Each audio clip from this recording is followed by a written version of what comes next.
Hey, what's going on, guys? Welcome back to this week's live stream. So I tried to change things up a little bit today. Try to give you the best perspective, but I kind of threw my back out. Well, I didn't kind of. I did. I severely threw my back out on Monday morning, and I have been in excruciating pain for the last 5 days. And if it wasn't for all of the pre-scheduled videos, last Sunday's pre-scheduled magazine review video, last Monday's pre-scheduled pool video, um, the pre-scheduled KWK video on Wednesday. If it wasn't for those videos, I wouldn't have had any videos made this week. Hell, even my Tuesday show. I haven't missed a Tuesday show in 8 months, and I didn't have anything this week because I was just in so much damn pain. I couldn't bring myself to go downstairs and film a video this week. So unfortunately I missed that. Hey Fly, what's happening, buddy? Yeah, man. I had to rock the Cubs shirt this week.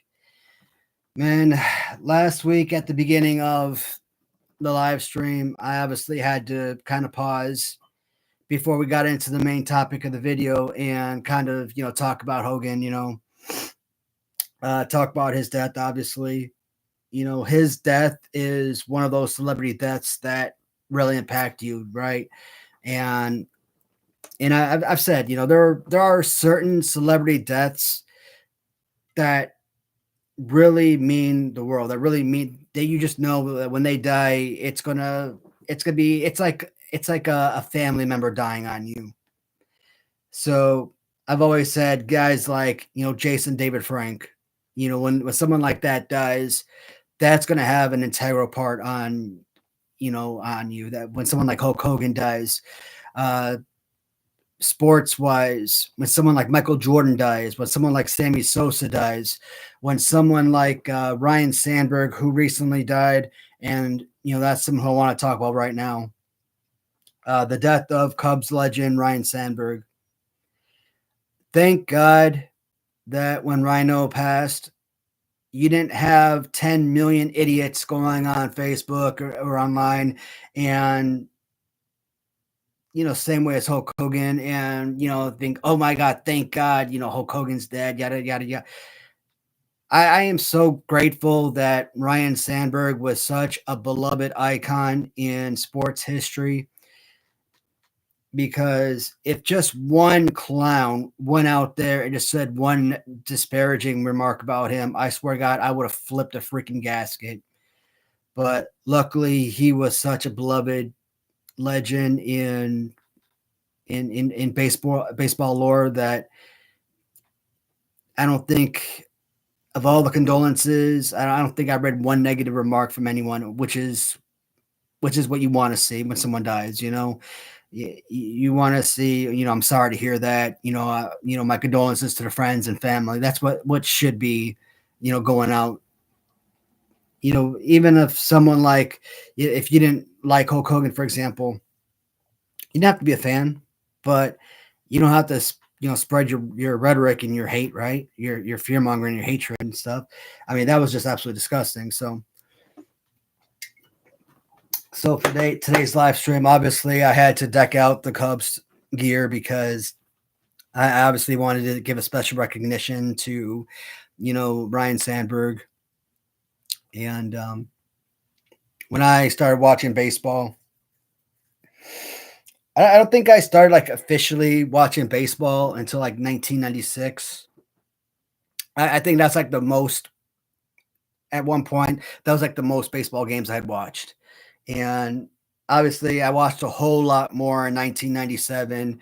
And then by 1998, I was an obsessive baseball fan. So, um, Ryan Sandberg had been retired for a couple of years in the early mid 90s, and then he came back for 96, 97, and that was his swan song. So I caught him in the latter part of his career, the last couple seasons.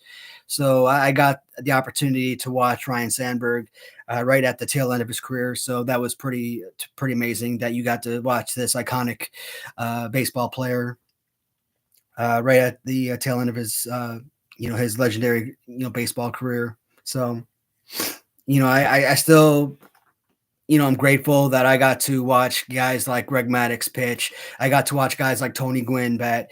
That's so amazing. You got to watch guys like that.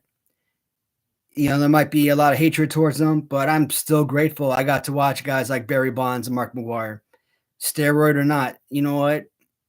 To watch guys like that do their thing, the sort of prolific power that they put on, amazing. And watching guys like Tony Gwynn put up the sort of batting average that he did, put the ball in play the way he did, incredible. I never got to watch guys like Pete Rose. I mean, way before my time, obviously, but that would have been something super special. I never got to watch Pete Rose play, but I still, it's like, imagine if you never got to watch Ric Flair wrestle. I kind of put like Ric Flair and Pete Rose in the same boat kind of deal. Imagine if you were just born within like the last few years or so, and it's like 20 years later, and you never watched Ric Flair wrestle, but you know all about Ric Flair's wrestling career, right? So I kind of feel like the same thing with Pete Rose. You know all about his career as a baseball player, 4,000 plus hits, all the steals, Johnny Hustle, all that. The man should have been a Hall of Famer. And, his betting on baseball, which to me, he wasn't betting on his team to lose. He was betting on his team to win. I mean, does that even count? I don't know. But this wasn't about cheating. This wasn't about Pete Rose. This was about Ryan Sandberg, right? So, booze can help with that pain. Well, I can only drink so much today because I've taken a lot of ibuprofen, 800 milligrams. Shoot, man, my wife been over the last few days has been giving me a lot of cocktails of pain meds. I've been taking my 800 milligram ibuprofens, but she's also been giving me like gabapentin and tramadol that I've had. What did I have the tramadol for? I think for my eye surgery. When I had the eye surgery, I think I still had leftover pills from that. And so, I mean, that stuff just made me dizzy and woozy, but I don't know if it necessarily took the pain away. So, I mean, does pain meds really work for me? I don't know. I've been taking those pain medicine like crazy, and I still feel pain. I jumped in a hot tub today, and I feel like that helped. I've been noticing like when I got out of the shower, when I've been getting out of the showers, and in like when I jumped out of a hot tub today, for example, and then like just before my about an hour or so, I jumped out of my actual shower again. I've been noticing when I get out of the bath, that's been helping. Like the hot water, I think that's helping subdue the pain a lot more than any of the medicine has. But with the pain medicine, I can't drink a lot of this, obviously. But that's just wine, so it's not like hard liquor. There is a local winery here in Louisville. It's called White Meyer. WIGHTMEYER. White Meyer. Vineyard and winery. This is the blackberry wine. Sweet blackberry. This is what I had last week. Oh, damn. Guys. Last week, I'm over here talking to myself, lady damn, jackass, for like half an hour. So the whole idea of not filming in the basement with the actual collections was I'd be upstairs. I'd be right next to the router because the last time I filmed in the basement for a live stream, I filmed like a 47-minute video and lost internet connection and like 11 minutes actually recorded. And I'm like, you know what? I'm never doing that again. Forget that. I'll film upstairs. I'll film right next to the router. We're good. But multiple times since I've started filming up here, hell, multiple times since I've started filming inside the office, I've lost internet connection. And last week, 2 hours and 25 minutes into my live stream, internet disconnected. I saw the little message across the top of the screen, but it quickly vanished a few seconds later. I'm like, okay, we're good. I kept seeing the personnel button keep going up and down. So I'm like, okay, people are coming in and out. So we're good. So I kept talking and going about, normal. It's kept counting up, like it was recording. So I'm like, okay. At about 2 hours and 55 minutes in, I'm like, you know what? I realized for the last half hour, I haven't gotten a single message from anybody. And I'm like, that's not really out of the question. I mean, that's not really out of the norm. People are still coming in and out. So I'm like, somebody's watching, but there's no interaction. Nobody's talking. So like, is this still active? But I didn't want to continue talking to myself and have it not go through. So I'm like, okay, let me end the live stream here just to be careful. Sure enough, when I ended the live stream, I found out that the darn thing ended at 2 hours and 25 minutes. The last half hour of my live stream did not even record. And that was some straight up BS because that last 30 plus minutes of me talking to myself was I had a lot of good information, a lot of stuff that I was talking about was a lot of pertinent and useful stuff. I was talking about I think I was talking about. It ended with me talking about the carded Hulk Hogan, and I think we were talking about the value of LJNs now that Mattel is coming out with their own carded stuff. And I kind of like moved over to talking about Jason Up, and I started talking about Net and Ram Treasures, and there was a long amount of information I was talking about that. And as a matter of fact, that's kind of what I wanted to talk about in this video because you guys didn't hear it in the last video. So I'll kind of talk about it again. I'll hash on it here in this video. So with Net and Jason kind of partnering, having this little tandem going together, right? Net, she rubberizes these figures from Print Fury, and she sends out these free figures to Jason. He does the review, if you want to call it that. Not really review. He does his advertisement on his channel. Shouts out Ram Treasures, and I'm sure he gets her a few extra sales that way from his channel.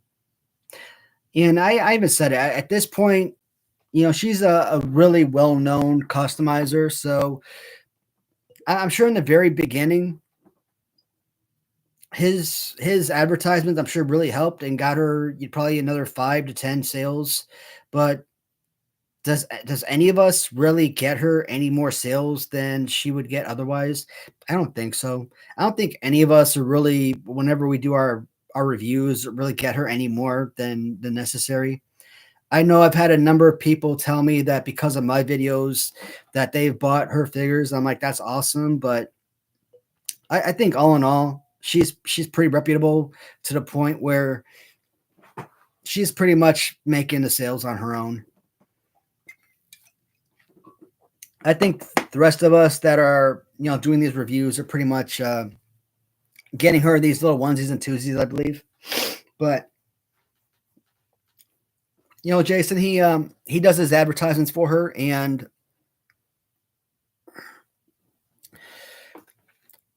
he gets the free figures in return. So my idea was if I'm going to use Jason, he's going to be my guinea pig, my first release. And unless I'm going through Latuni, how is that going to impact, his relationship with Net over at Ram Treasures? Because you would think after all of this time of, his thousands of followers through YouTube, that, maybe with his advertising of her figures, that she would have come to him, maybe wanted to, hey, how would you like me to make your figure? Either one of them would have come to the other about possibly releasing his figure or something, or maybe he would have come to her about the idea or something. But I guess that never happened. To my knowledge, it's never happened. But so my concern is, how is that going to impact their personal relationship? And like I've said, I've reached out to Net in the past, right? And I see these messages, guys. I'm going to get to it shortly. I just don't want to lose my train of thought. So, obviously I've gone through, through Ahmad because, he's been the most helpful in trying to, get me to where I need to be to try and figure this out. And I've also reached out to Net because she offers lower quantities, so it might be a little bit more affordable, right? So, but she was going to, back, she was going to throw some numbers around, try to get back to me and see what works. But I just never heard back from her in regards to, what it was going to cost. And I obviously, I told her, hey, I would pay for the molds. I obviously want to be reimbursed for the cost of the mold. I would obviously want a free figure for myself, but this is still a business for myself, right? I obviously want to make sure that I earn some kind of profit on this business. But I also want to make sure that she, as the customizer, that she turns some kind of profit, right? So that's why I don't know if going that route if that would be the most feasible, because now you got two different businesses trying to earn profit at the same time. Yeah, she's not paying for the mold. That's going to save her some money, but instead of earning, let's say, $100 on a sale, maybe she's only earning $50 on a sale, and she has to sell twice as many figures in order to do so. And when you don't have a machine actually painting the figures for you, and you have to sit there hand paint each individual figure, that's time consuming, right? So, and like I said, I don't want these to be considered customs. I want them to be considered legitimate figures. So where's the card backs? Where's the blister bubbles? Where's the posters? I want all of that included. Now, let's say we go through Latuni. Here is the exclusive Jason Nup New Age Revolution first release. How is that going to impact Ram Treasures? It's like, well, hey, why didn't you come to me first, right? And yes, we did technically come to Ram Treasures, but bear with me on this. Why didn't you come with me first? This was, my guy. We've been the one that's been working together. It should have been us creating this figure. It should have been my special release. I kind of feel like Net and I have a good relationship, right? So I don't want to hurt, that kind of relationship between her and I don't want to hurt their relationship, obviously. It may not have no impact whatsoever. Or now that I've broached the subject between possibly creating the figure for them, what happens if I'm slow moving? And let's say it takes a few more months for me to get this idea out. And in the meantime, they jump the gun and they get their own Jason Nup 80s figure sent to market before I'm able to get mine out. And I'm like, I look at this, I'm like, wait, what? because then at that point it wouldn't be my figure, even if it's the exact same release, exact same mold and everything. That wouldn't be considered my figure, right? Because the Sin Bodhi design is his design. It doesn't belong to me. All they got to do is pay for the design from him, and he'll sell the 3D printed design to them. So, all right, let me go through some of these messages. All right. Oh, God. Oh, my back. So I got to bend over sometimes, and as long as I'm sitting straight up, I'm fine. But like if I got to bend and twist, it hurts like crazy. So every time I bend over to read these comments, yeah, this is gonna be painful. Sorry, I'm gonna have to kind of push the shoulders back when I stretch out your back in the new pool.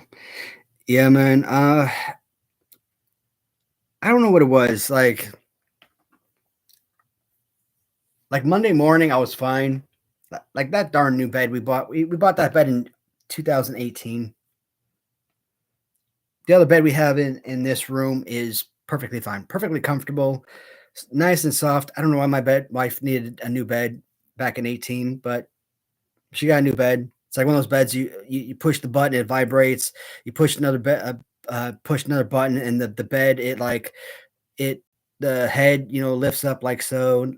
So if you're like watching TV, the head raises up and down. Excuse me. The feet goes up and down. So, but it's hard as a rock. It's like, oh well, over time, the bed is supposed to soften as you're sleeping on it. Dude, it's been 7 years. I think it's supposed to soften by now, but no. And then I switched over, I laid on my stomach, and then the cat was laying on my back. And of course, when you're laying, your back is kind of like, you're on your stomach, but your back is kind of arched like so. And I think that is kind of what destroyed my back a little bit. And then in the morning, all I did was bend over to kind of get the litter box in the morning, and like, oh my god, the immense pain that I suffered just bending over to push the button on the litter box, and I'm like, that was it. Nothing out of the ordinary. Like I wasn't doing anything crazy. Like I mowed the grass the day before, but like that didn't do anything crazy, right? Yeah, I was swimming the day before. After coming after I did the lawn mowing and showered, went swimming, but it's the most ludicrous reason.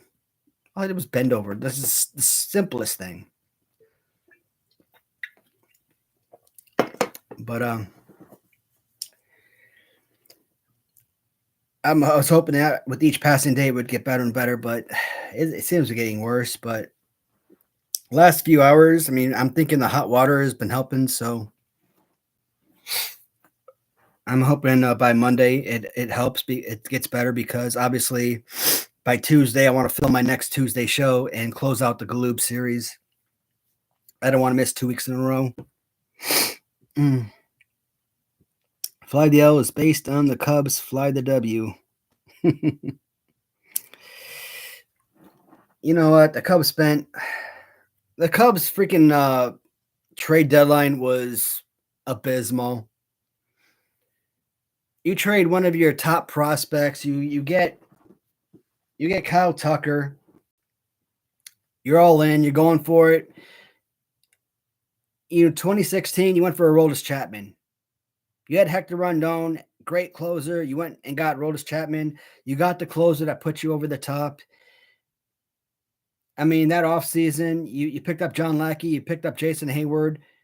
You add on to a roster that already had John Lester. Okay. You had the pieces you needed to put you over the top. You could have gotten Suarez. You could have gotten, I don't know, Merrill Kelly or just a bunch of different guys that were available. And Mike Soroka, a guy that played for the darn White Sox last season. I'm like, are you kidding me?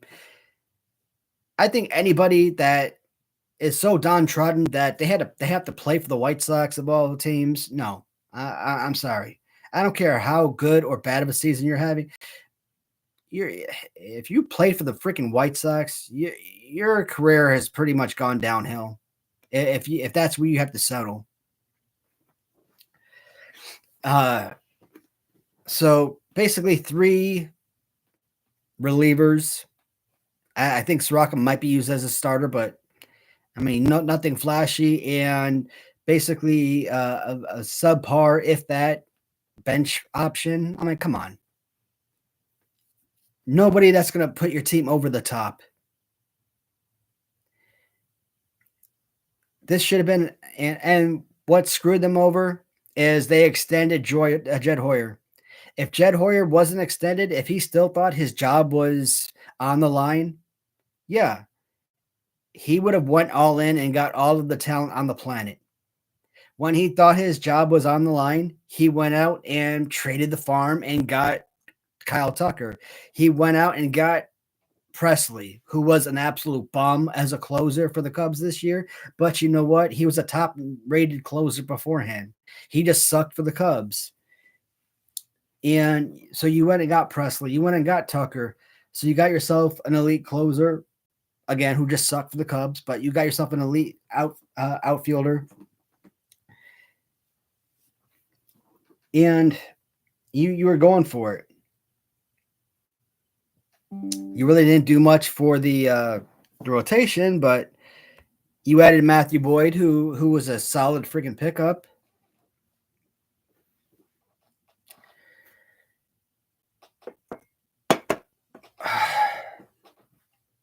This deadline was just pathetic.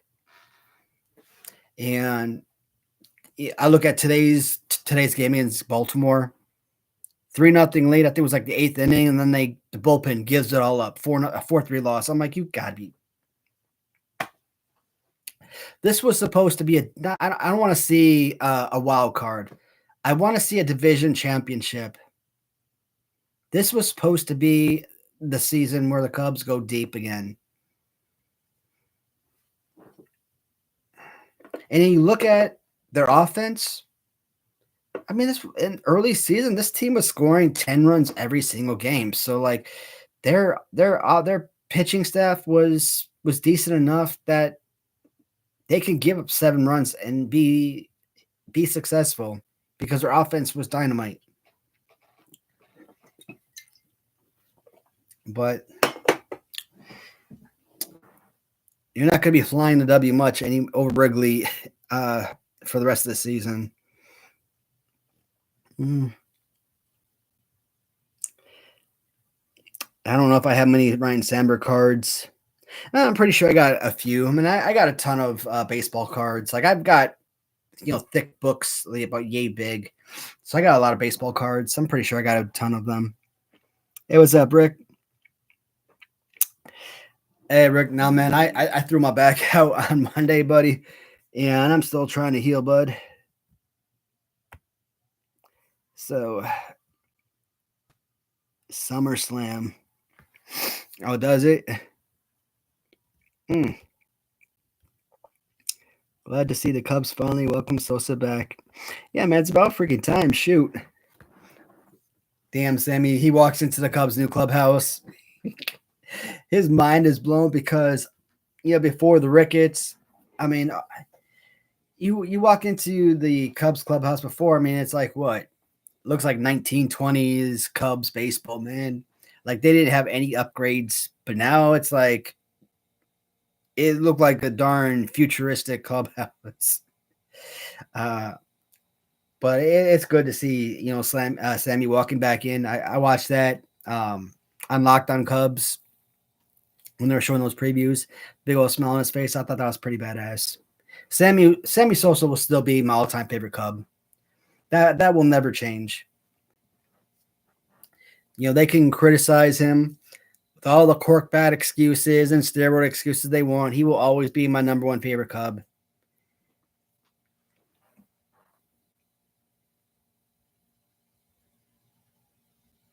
Yep, he is at $500 million plus. There's the Cubs will never fork out that kind of money. It just will never happen. The Grand Toys 89. Yep. I spent an actual, Steve, I spent a grand. Let's just say I spent an absolute fortune on those Grand Toys, 89 Grand Toys.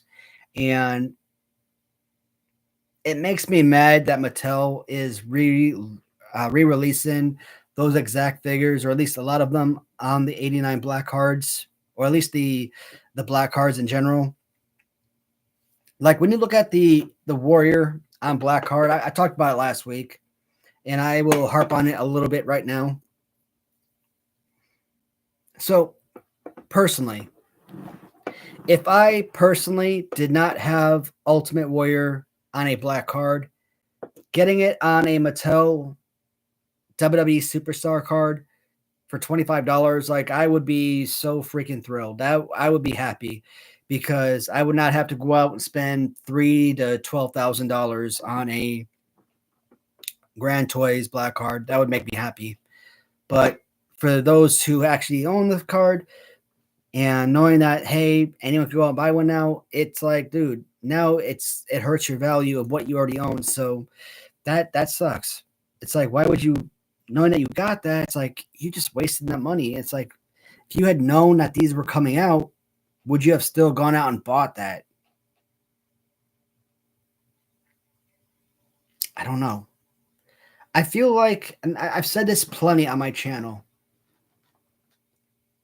my collection has grown so fast because I do a lot of reviews, and I do my reviews for my viewers.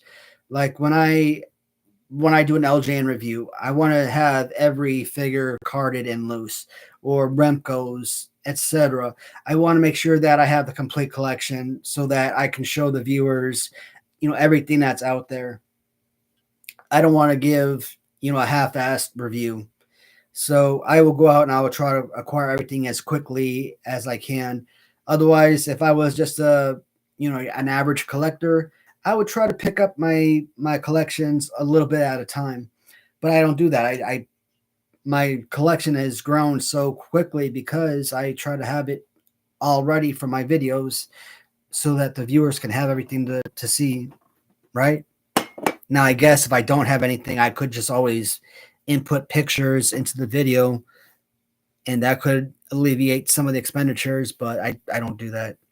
In fact, I didn't even learn how to incorporate pictures until recently, and I have to have my cell phone because YouTube Studios. That's how I do that. But when you have, now, some of the stuff like, Cena and Logan Paul coming on black card, I mean, does that stuff really matter? Not really.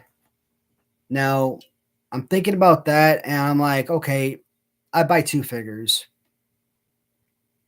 but I buy a figure that I open up from a loose collection, and I keep one I keep on card, right? Okay, then I'm thinking it this way. Damn, Logan Paul, John Cena, they come on blue card, they come on black card. What if I get a blue card and a black card? Now I got to go out and buy a darn third figure that I can open up, because I'm not going to open up the blue or the black card because they're both chases, right? Son of a gun. So that's even more money coming out of my pocket. And I'm so mentally deranged in the way that I collect. That's exactly how my thought process is.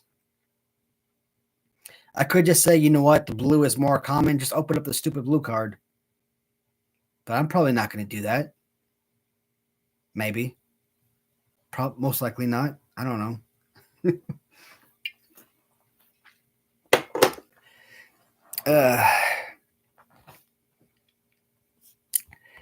What was the first line you finished? Officially finished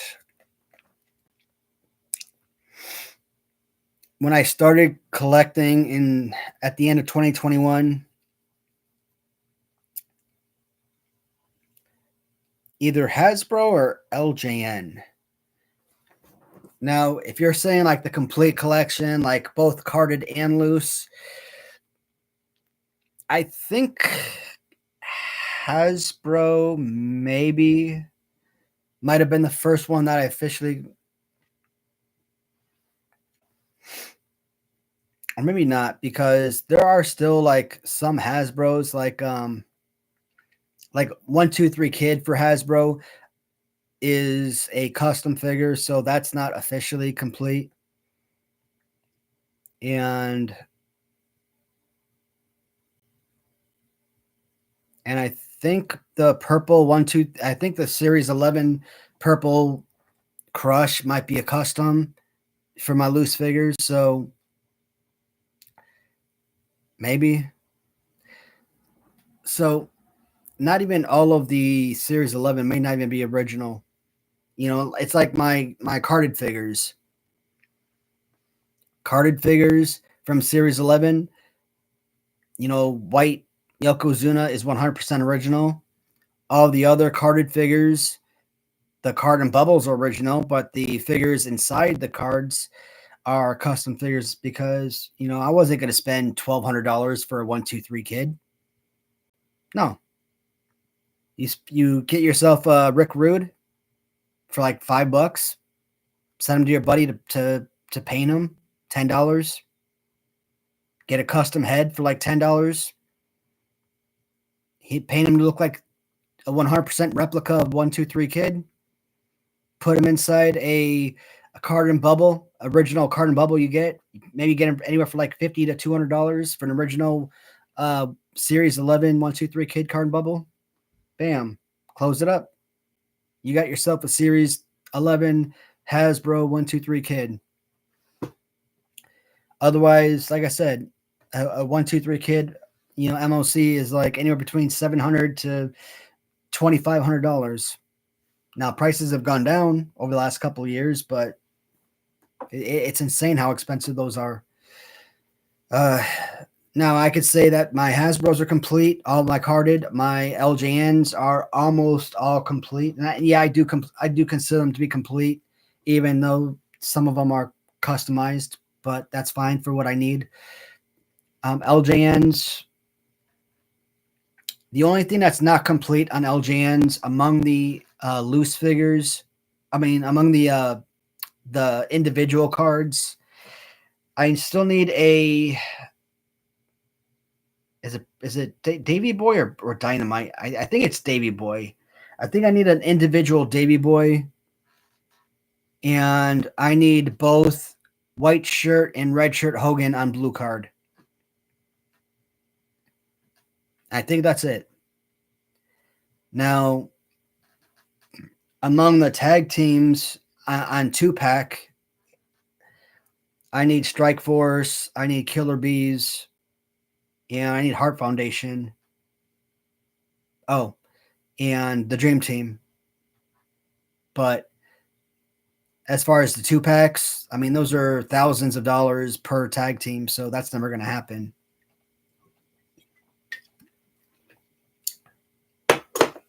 But I still consider those to be complete-ish for my purposes.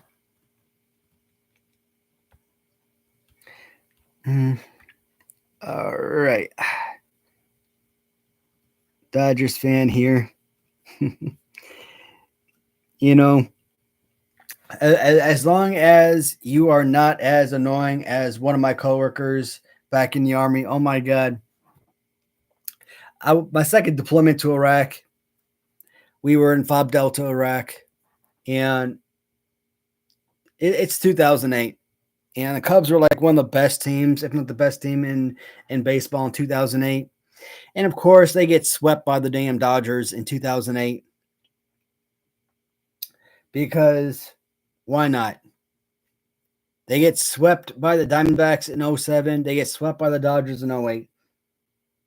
Because Lou Piniella just has no freaking luck when it comes to managing the Cubs. And this freaking Joker, man, he was part of Bravo Company, and he worked in like the PLL office or something over at the motor pool, and then he comes over. He's now part of Alpha Company. He's with us over at the SSA for like, I don't know, like 5 seconds, and he's already starting shit. Like, who the hell is talking smack 5 minutes being part of the damn company? I'm like, what the hell? I'm like, damn. Now we're we're all from Texas. Our unit is based out of Fort Hood, so um, all of the soldiers obviously are all scattered. I think he was from like Los Angeles, obviously. So uh, I was obviously born and raised in Chicago, and everybody's, like I said, everybody's all scattered. So Killeen, Texas is Central Texas, probably 2 hours away from San Antonio, or another 2 hours away from like Houston. And I think Austin is like 45 minutes away, hour and a half away, something like that. So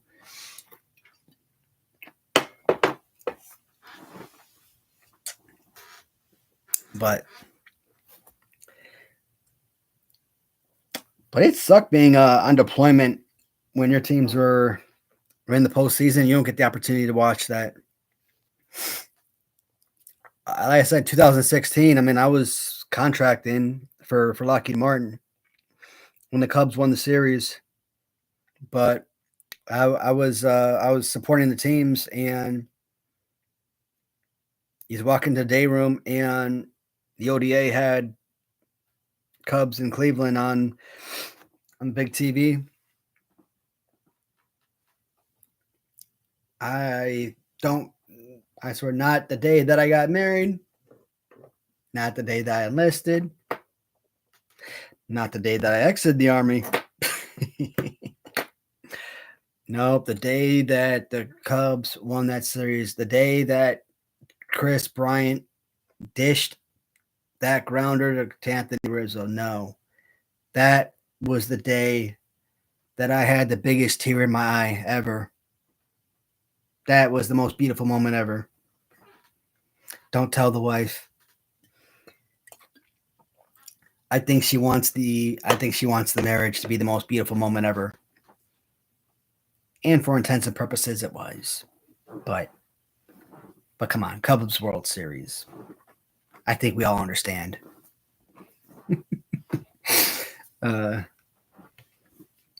Oh, dudes. There's a lot of stuff on my phone that I took screenshots of that I wanted to talk about today. Really nothing wrestling related or collection related or anything, but there was a lot of stuff that's been going on this week that I kind of wanted to harp on because I didn't really have much to talk about outside of, the whole Maniac Right Wrestling stuff, and kind of talk about what got cut off last week, right?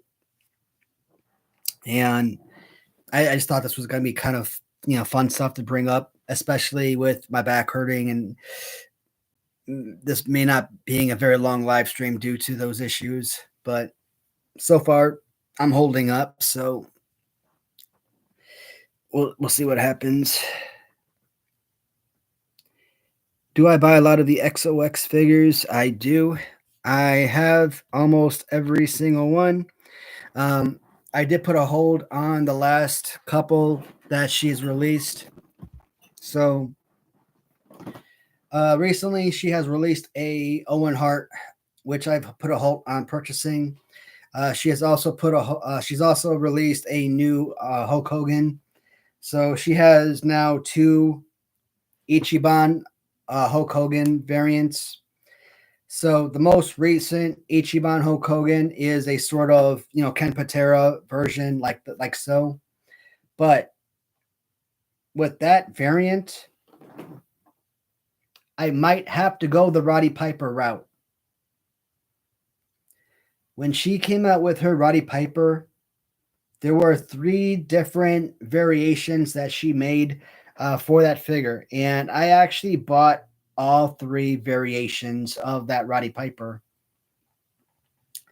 When you look at the new Ichiban Hulk Hogan that she came out with, She actually has 3 different color schemes for that Hulk Hogan. One which is in, the black and gray, just like she released earlier. Um, she has one in, blue and red, early 1980s, late 1970s Hulk Hogan. And she also has like a white and red Rocky 3 Thunderlips paint scheme. And I'm thinking about getting that one as well. So I can either take 3 Series 1 LJN Hulk Hogan's, which are much cheaper, send them to a friend and have them custom paint those 3 color schemes for me and have that cheap version. Probably get all 3 of them done for $30 maybe. Or I can pay those prices to net, for her variation of for the Hulk Hogan for 3 of them.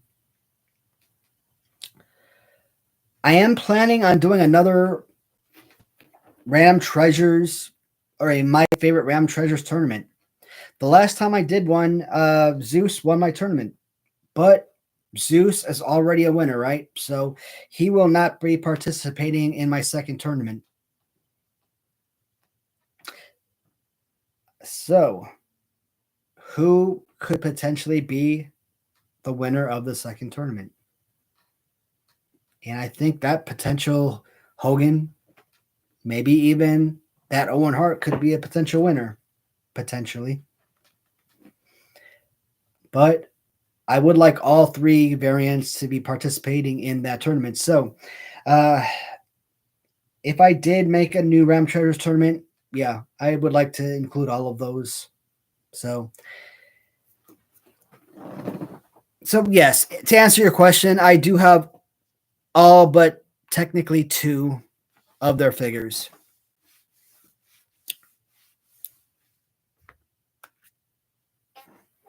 Again, we're not including variants, so variants don't count. You get the variants at your own discretion. So technically 2 figures are missing.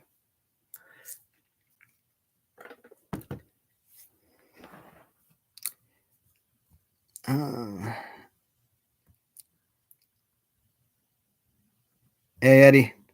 Hey, man, I see you on here all the time, buddy. I really appreciate you tuning in, man.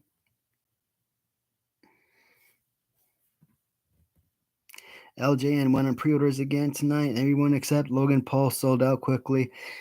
Tony, I saw that, dude. Like I saw that, like, what was it, yesterday? I think on Facebook that said Target 6 p.m. tomorrow. I'm like, right on.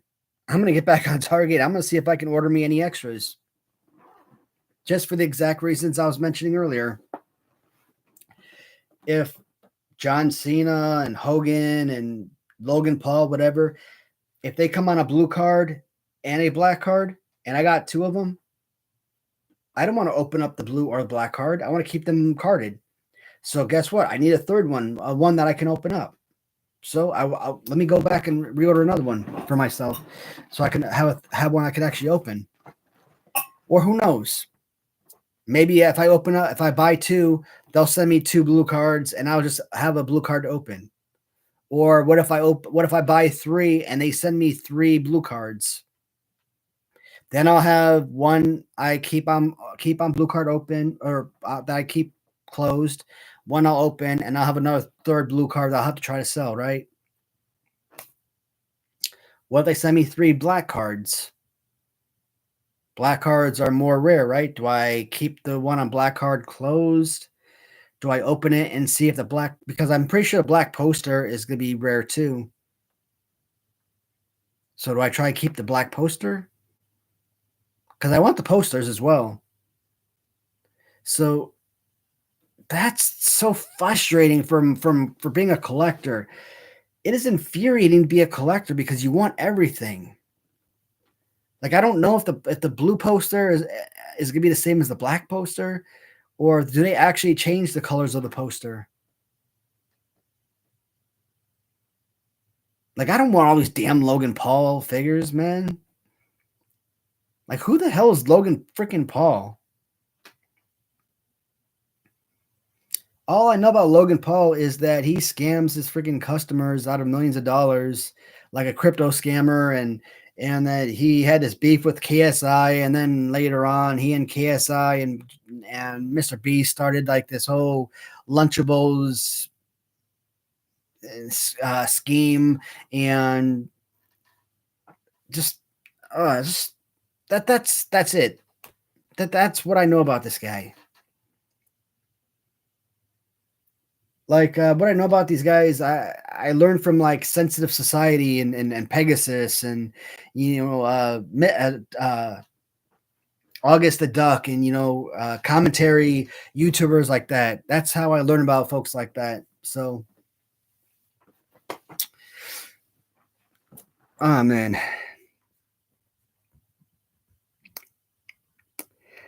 I'm hoping for a re-release of Blackstrap Andre. Yeah, I like Andre, and I will never complain about any re-releases of Andre the Giant.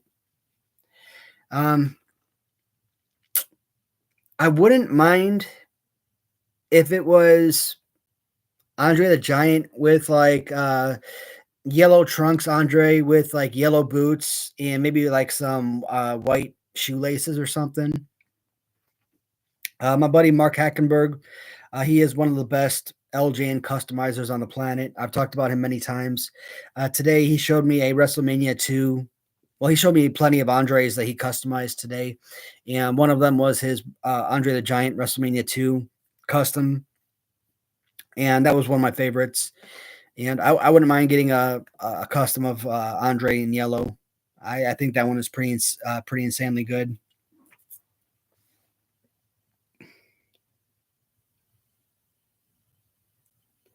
I like to see releases on the thumb wrestlers. I don't think thumb wrestlers would ever be re-released. Like, you kind of look at like when Jack Pacific did their thumb wrestlers. I think people that would collect the thumb wrestlers today, like the Jack Pacific, like me, for example, like I collected the Jack Pacific only because of the AWR Remcos, because of the WWF LJNs. But the Remcos were horrible. Like, literally, they look like thumbs. At least the LJNs were actual playable wrestling figures. The Remcos were literally just thumbs. The Jack Pacific were, I mean, they weren't the worst things ever. They look like playable figures, but they didn't have that same bend to the rubber or anything, and they just weren't as enjoyable. But yeah, if they could make like your Corporal Kirchner and I don't know who else was planned in thumb wrestlers that weren't made. Was Bruce? I think Bruce Beefcake was also planned. So I think Andre the Giant was planned, if I'm not mistaken. That would be fun. But are you gonna try like release all of the characters or just a few that weren't made previously? If it was like a special release with just a handful of them, that would be awesome.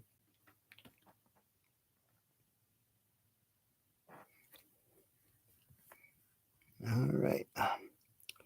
Interview out up there with Steven Ozer from Mattel saying plan is to release 4 waves a year of LJN with 4 figures per wave. That's too many. So 16 figures. So that is, yeah, that's too much money. I'm just thinking about that right now. That's because I buy a minimum of 2 figures, uh, per 2 per figure. One that I open for individual release, loose release, and one that I keep carded. So That's not 30. That's not 16 figures. That's 32 figures. And at 25 per times 16. So that's, $100 per release. That's 400. That's $800. I would be spending each year on Mattel Superstars. Minimum $800 before taxes, before shipping. Well, shipping is free, so let's say before taxes. So let's say taxes. Let's say it round up to $1,000. Between $900 to $1,000. Now, some of them I'm probably going to buy more than two. Let's say something like a Hulk Hogan comes out where it's going to be worth a lot of money, like the Ultimate Warrior. I'm pretty sure people are going to be mass buying that darn figure because everybody wants it. When the time comes, you buy more than one or two Ultimate Warriors.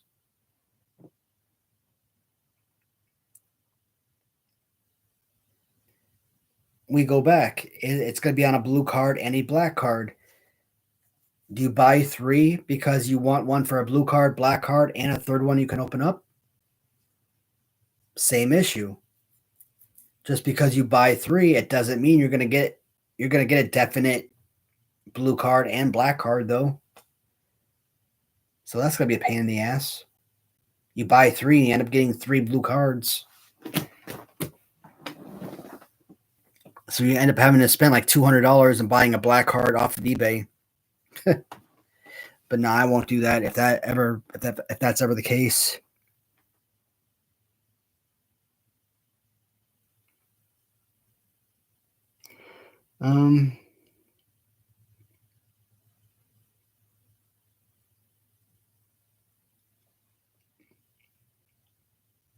After the new agent, the Porter would keep missing out on Hogan. Yeah, man, but the freaking when they said that there was gonna be a new release at 6 o'clock today, like I was on Target at 6 p.m. today, and nothing. Like I kept like scrolling, like logging out, logging back in, everything, and I saw nothing for any of the LJNs today. Like I even got back on Facebook, like, hey, is this stuff up or not? And like, what's going on? Timer has to have my Bundy and Jake, Ricky and Macho. Bundy has paint loss, but I'm just happy owning one. Yeah, man. My buddy, my friend Buddy Daly, he reached out to me last year, let me know that he had a King Kong Bundy thumb wrestler, and I was able to PayPal him the money for that. Add that to my collection to complete the thumb wrestler collection. That was an amazing addition because that is got to be like the holy grail of thumb wrestlers. Now, if you could ever find that damn thing on card, but you just know a King Kong Bundy on card, thumb wrestler on card, would probably be worth thousands. Jake Roberts on card would probably be worth thousands. Off Facebook, Pendelis Greek. He recently had a Big John Studd and Paul Orndorff thumb wrestler 2-pack that I just bought off him. So I didn't have any Paul Orndorff carded thumb wrestlers. So this would be I have like probably 13 or 14 carded thumb wrestlers, but no Paul Orndorff carded figures. So this would be my first carded Paul Orndorff. And I think Paul Orndorff has like what? I think 3 or so carded figures, I believe. And so that's going to be pretty awesome to add that to the collection, have at least one of those. And trying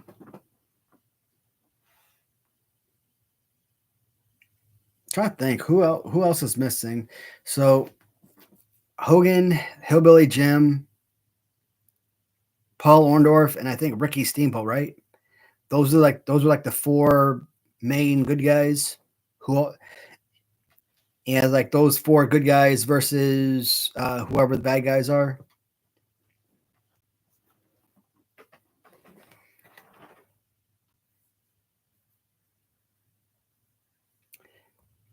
Oh man, if you paid 175 for your Bundy, that was a great that was a great buy, man. That was like almost half of what I paid for mine. uh, but I'm not mad. Like I still I think what I paid for mine, I'm still happy though because like I said, that is such a freaking rare figure to get that thumb wrestler, man. Like I think there was a guy who makes rubber customs of thumb wrestlers, and he was about to charge over $300 for a custom. So to get an original, like you can't complain about that. Not even close. So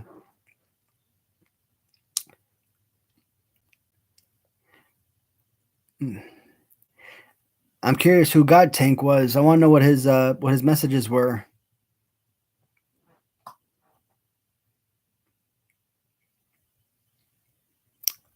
Oh, it's a shame. We could have been communicating. Sorry, bud. Didn't get the opportunity to get to your messages quick enough.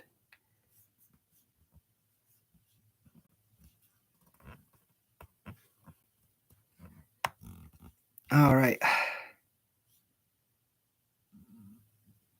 So, hey, what's going on, Rob? So, guys, there are some highlights that I wanted to go over today. This is just some stuff that's been happening in the news this week. And this is stuff that's kind of like irks me a little bit.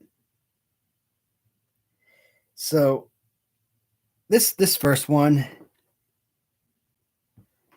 let me answer this first question. Is there a grill piece that you don't own?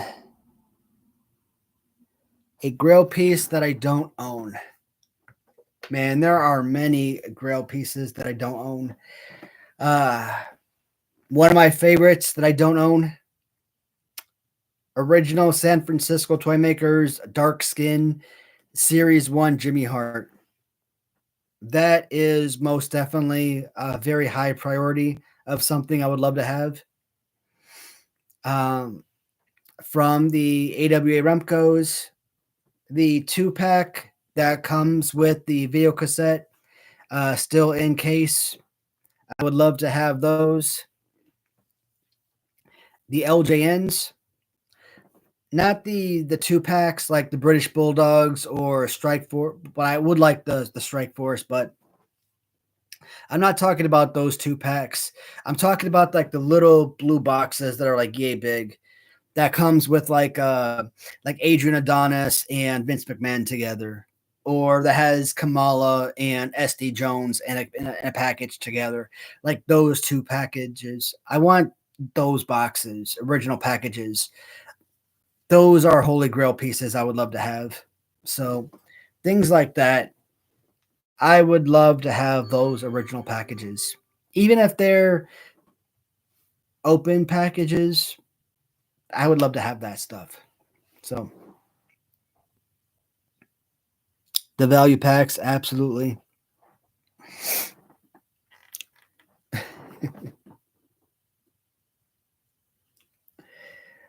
All right. All right, guys. Check this out. I know you guys have all seen this because this is going around the internet right now or last couple of days. So you guys all know who Joyce Swole is, right? He is a fitness influencer, and he's always about doing better, right? You have all of these gym idiots, setting up their cameras, making fun of people. Like maybe there's elderly who go into the gym because maybe they don't want to be at the retirement home, being by their lonesome. So they go to gyms so that they can be around people. Or maybe they're young kids that don't know how to use the gym equipment the right way or something, right? Or maybe it's someone that's used the gym equipment, they're tired, they're taking a little bit of a break and whatnot. Maybe they're just kind of looking around the gym, trying to see how other people are using the gym equipment, etc. Or you got this person over here set up the camera and people are walking back and forth and they're making fun of them because they're in their way or whatever. And so Joey Swole, he calls them out about it's not for you, it's for everybody. Do better. Love it. Making everybody, holding people accountable and doing better, that's what it's all about. So one of the most popular people on the internet recently, when Hulk Hogan died, he did a callback and posted a video where he was one day dressed as Hulk Hogan for Halloween, and I think he had like Real American, theme song in the background, and people were kind of harassing him because, why are you supporting such a horrible human being? Blah blah blah. And he was in his live stream. He was defending him like, hey, I was just giving a shout out and just like, hey, just I'm basically just giving a remembrance to a man that just died. Someone that we were all fans of when we were kids, right? But he did about the worst thing that he could have possibly done. And as what many people are doing and they're putting in their video, as they're calling it, he bended the knee, as what everybody's referring. And they're absolutely right. And everybody is hating on him. Not because he did a shout out video for Hulk Hogan. No. They don't care about the idiots that are hating on him because he did a shout out to be. No. People are hating on him because he apologized. I'm like, dude, you can't appeal to everybody, especially the 10 morons that are gonna hate on you just for the sake of hate. The people that are hating on you now is because you caved into the lunacy and made himself look weak. How many fans did you lose that way? And it's a shame because this is like one of the best people on the freaking planet. And I know a lot of you guys probably seen it because we've all seen it, right? And I'm just curious, like, what do you guys think about that? Like, do any of you guys think that he made the wrong choice? Like, anybody out there watching this and thinking he should have just stayed quiet, or like he shouldn't, like, should he have even addressed the situation at all, or what?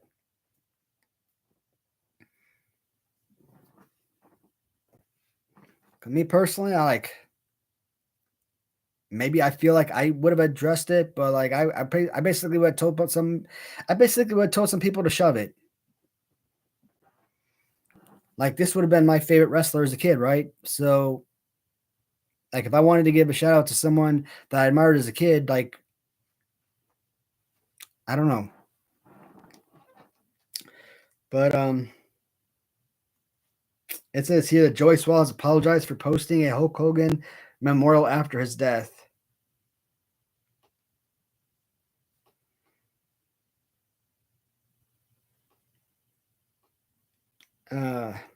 But then here, Joey Swole is back on the internet and says he's done apologizing over the Hulk Hogan situation. You will not cancel me, and I'm done apologizing. Good job. I'm proud of you for that one. Oh man. I came across this picture though, and I think this is pretty badass with Henry Cavill as the new Terminator. I don't know if that right there is. I think that's just AI. I don't think that's real. I have to look that up to see if that's legitimate. But if Henry Cavill is going to be the next Terminator, I think that's going to be fun as hell. One thing that I was pissed off about 2010, I was in Kuwait with my first contracting job. And it was 2007. Yeah, it was 2007. So I was still in Fort Hood. So 2007, 2008, it was a writer's strike, and I was living on post. So I was living my first house, which was family housing. Just got back from my first combat deployment, and uh, Terminator: The Sarah Connor Chronicles aired. The show ran for 2 seasons. The show ended on a major cliffhanger, and probably one of the biggest cliffhangers in TV show history. And I'm just absolutely pissed. That is one of those shows I would have freaking loved. That you see all these shows like like Fuller House, and I'm trying to think other shows that have come back. Like here, not Billy Madison, Happy Gilmore. Shows that come back like 30 years later, or movies that come back like 30 years later. Beetlejuice. All these movies and TV shows that come back decades later, and just like nothing ever happened, or reprise the rose from way back when, right? This is one of those shows I just want to see, like them reprise the role from 2008, 2009, and recapture what was so spectacular from 2009, and just continue on, because that show was perfect. The casting was perfect. Leah Hensley, Summer Glau. I mean, it was incredible. But it's really hard to see Henry Cavill in anything as other than Superman nowadays, if we're being honest, though. Oh, yeah. The American Eagle ads talking about Sydney Sweeney, because they say Sydney Sweeney has good genes. And now all of the haters are hating on her because, but what is it? I still do not understand what the hate is about the Sydney Sweeney ad.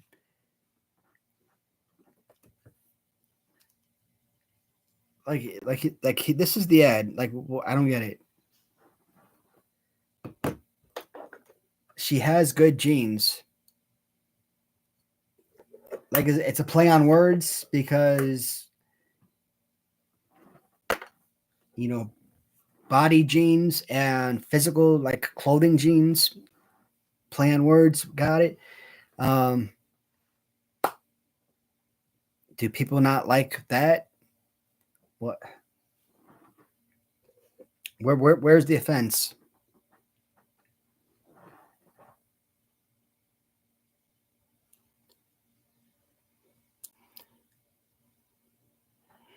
Man, people are never going to stop disrespecting Hogan, and it's a damn shame.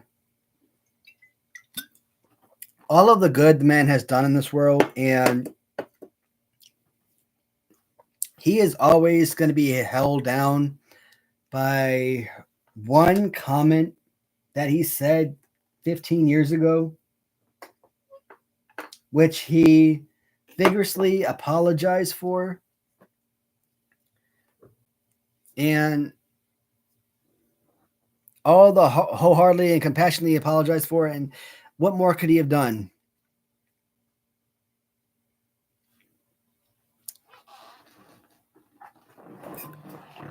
I keep seeing this statement online, and it's so true. I don't consider myself to be a very religious person, but he who is without sin cast the first stone, or something to that effect. It fits. You could be harassing a man, and it's not like everyone else in the world hasn't done something horrendous at some point in their life. Oh, and Joey Swole, again, love the guy, I do, but when he got into his apology video, when he was capping to the losers, he was all like, "This man has done such horrendous, horrible things." And I'm like, horrible things. Like, you make it sound like this man has spread disease around the world that killed millions and millions of people. He said one word 15 years ago in the privacy of his own home during a time of anger. I get it. Everyone's mad about it, but no one's happy about it. But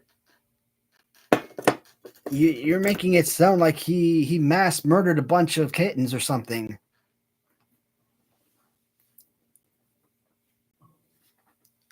Horrible things. I'm like, Jesus Christ, dude, calm down.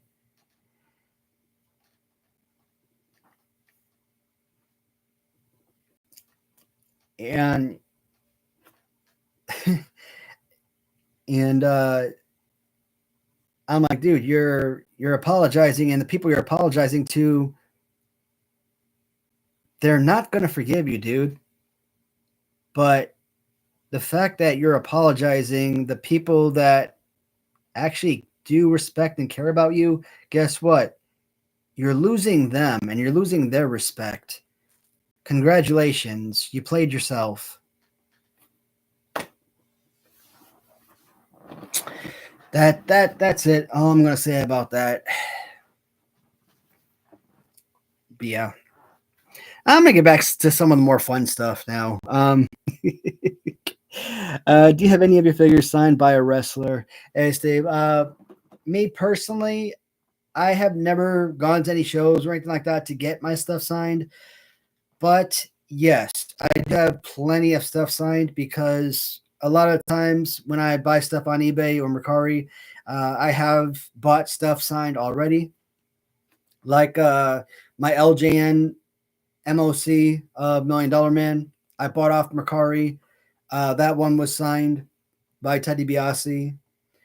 I bought a Series 9 Hasbro carded from Canada off eBay. I have like a COA for that. That was signed by Million Dollar Man. From Jakks Pacific Classic Superstars, there's this Jakks Pacific box that's like yay big. It has a championship belt here and has like a white suited Million Dollar Man figure here. I think that one is signed by him as well. So I got a bunch of Million Dollar Man figures that are signed. From AWA Remco Series 4, I think my Jimmy Garvin and Scott Hall figure is signed from the Black Heart series. I know there's more than just that. I know my Series 8 red card Hasbro Bret Hart is signed. So I have a number of figures that are signed. I just got to go through all of them, but there's several things. Again, I never personally got anything signed. It's just stuff that I bought that was signed when I purchased it. But those are some items.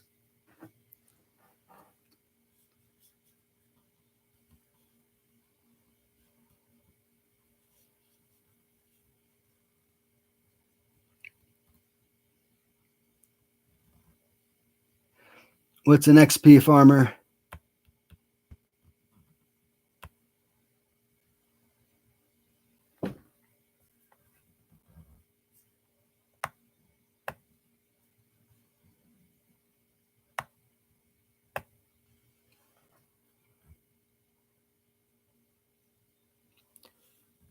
Mount Rushmore of LJN wrestlers.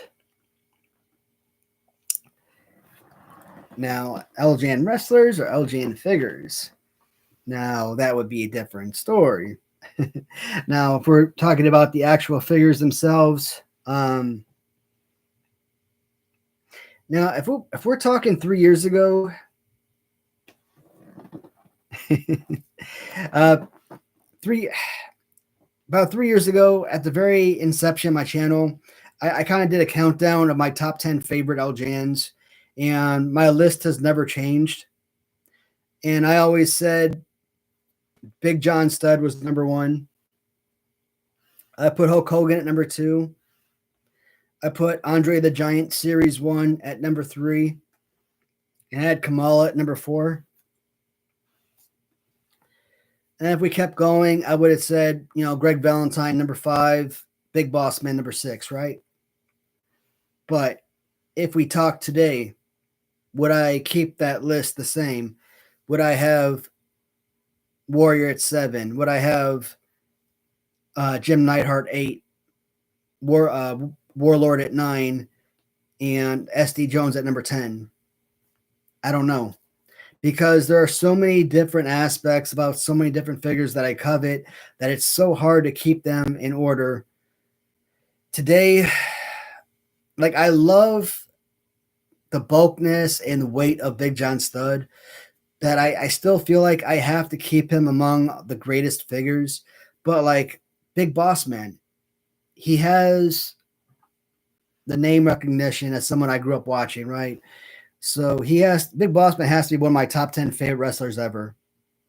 He has the play pose, he has the accessory, he has the weight and everything. So technically, Big Boss Man really does have to be the number one best LJN. For everything that you're looking for, Big Boss Man really does have to be that number one figure. But then when you look at that play pose, that iconic play pose, is there anything better than that Series 1 Hogan? That's why it's so impossible to really choose. Now, if I'm just fooling around and I'm just like picking up 2 figures, I'm just, just being stupid. SD Jones is always that one figure I pick up and is always like my go-to, because I love doing the choke slams and the punches and stuff. So, like, I don't know. It's impossible for me to choose. But if you said, hey, here's 4 figures, here's your Rushmore, you got to choose. If I had to say, this was my top 10 favorite way back when, here's your Rushmore right now, are your top 4 favorites your same as your Rushmore? I don't think so. If I had to say Rushmore, I'd say Big Boss Man has to be on your Rushmore. I'd say Yellow SD Jones has to be on your Rushmore. I'd say Kamala probably has to be on your Rushmore.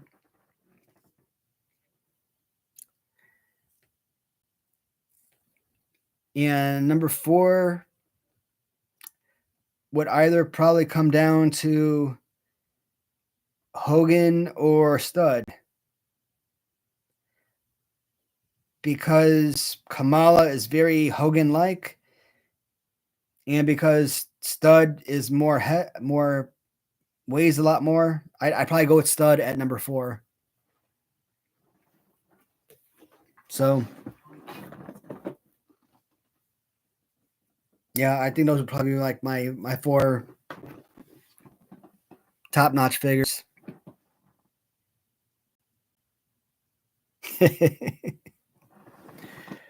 Yeah, man.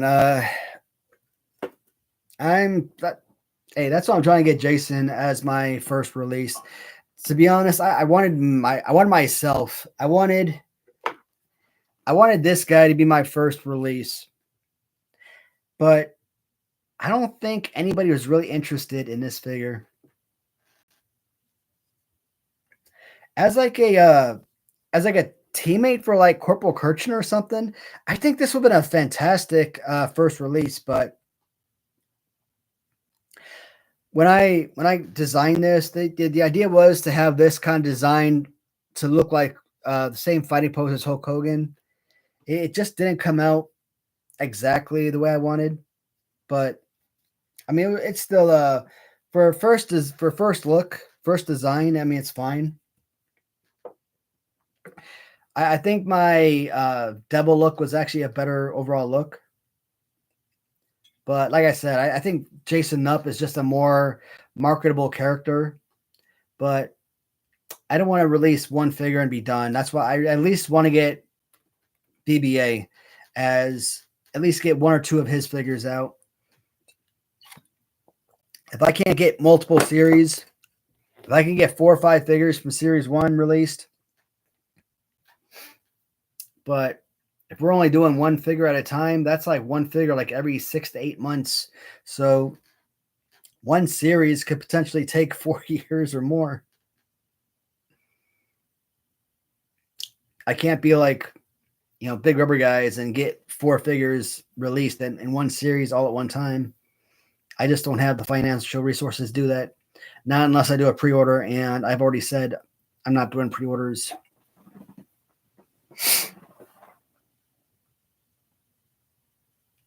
Hey, what's up, Latoya?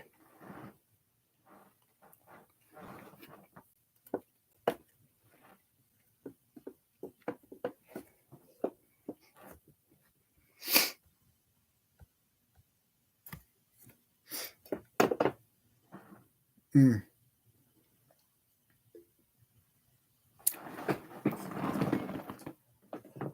I still can't believe this big old bottle, almost this entire bottle, fit in this little thing.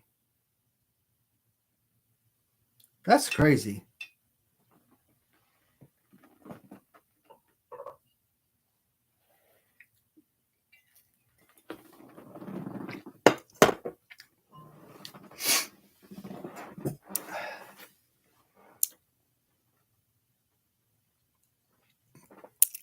She does not collect, and she absolutely despises my collection.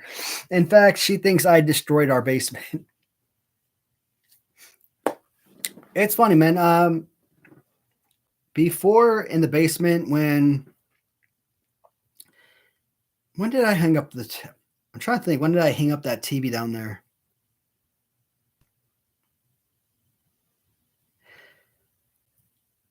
I think I got the curvature TV probably around 2018. Probably before I went on my last Afghanistan deployment, I would imagine. Which means I probably would have gotten that TV hung up in the basement probably around late 2018, maybe. And we had a couch, the couch that's on there up against the back wall. And downstairs we had, workout equipment downstairs. We had, a treadmill and workout bench and some other stuff taking up all this space and whatnot. It wasn't usable a usable area. It wasn't like a third living room. But, it was too cold in the basement, so my wife never went down there, and I wasn't ever down there for anything. Uh, so it wasn't like a fifth bedroom. It wasn't like a third living room or anything. So,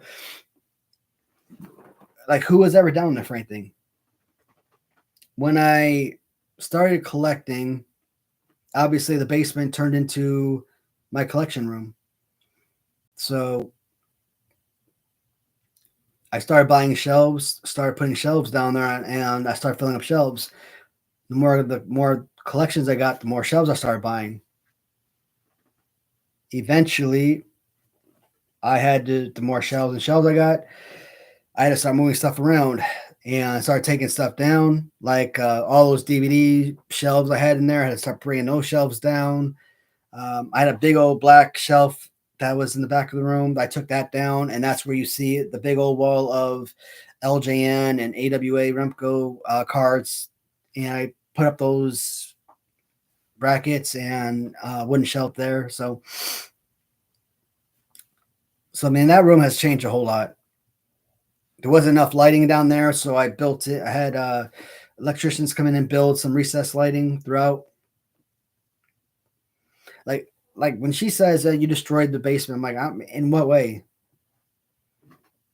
I mean, I took it from a room that wasn't being utilized and I turned it into this beautiful museum. I turned it into a room that when I walk down there, it brings me excitement. It brings me happiness. Because before, like I said, it was just basically overflow.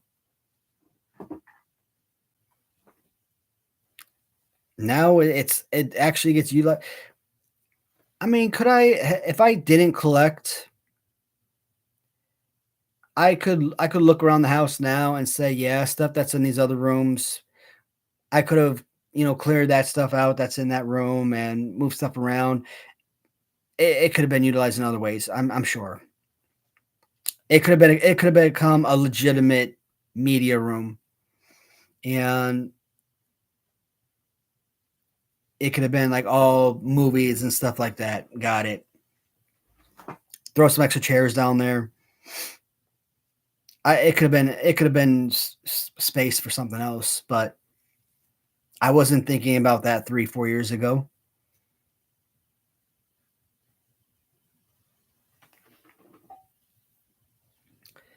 I mean, I realized that if I didn't buy all the stuff, my house would have been paid off long time ago.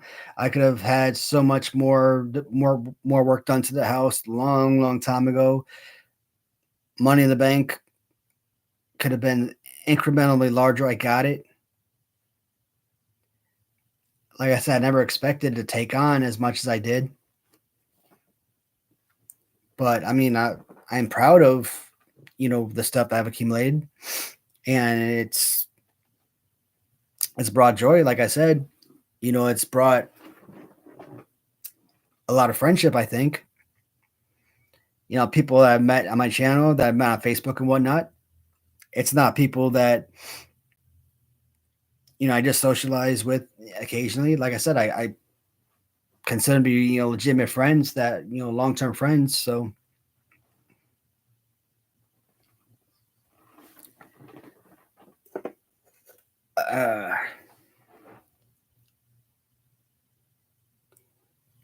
100%, buddy. And I don't know. Oh, I had to twist my body a little bit. I mean, it's just me and my wife, right? So when I've said this before, when my wife and I are gone, I don't know what's going to happen to all of our stuff.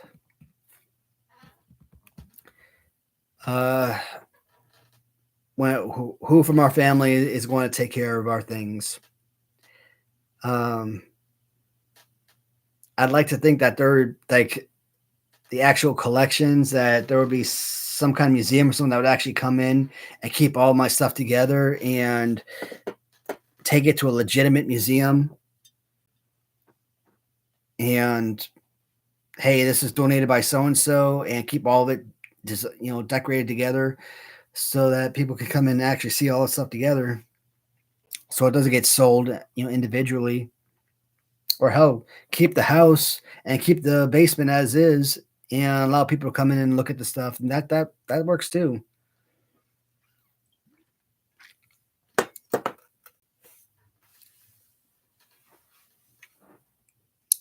But oh man,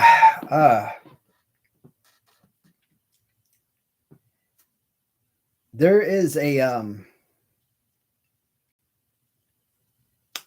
I want to backtrack with you guys in regards to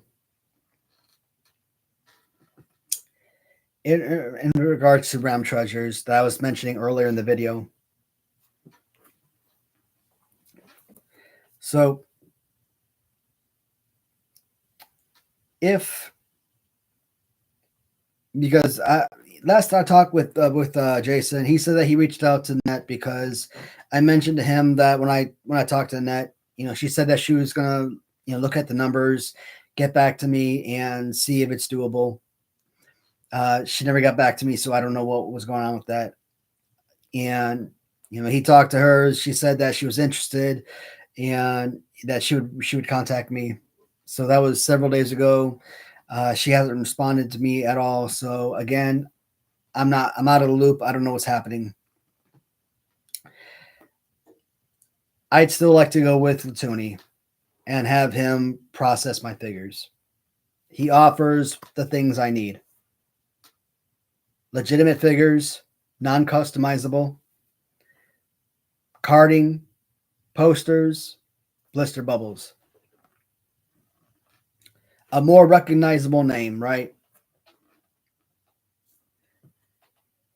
And I think he offers them to the way to sell them on a more mass-produced scale.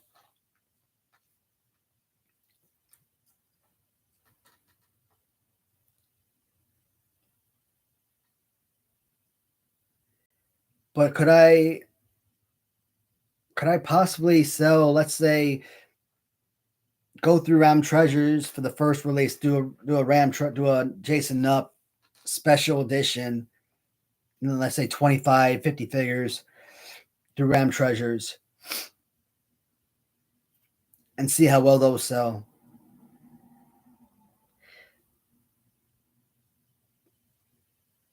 And then have Bone Breaking Action be my very first release, official release through Latuni.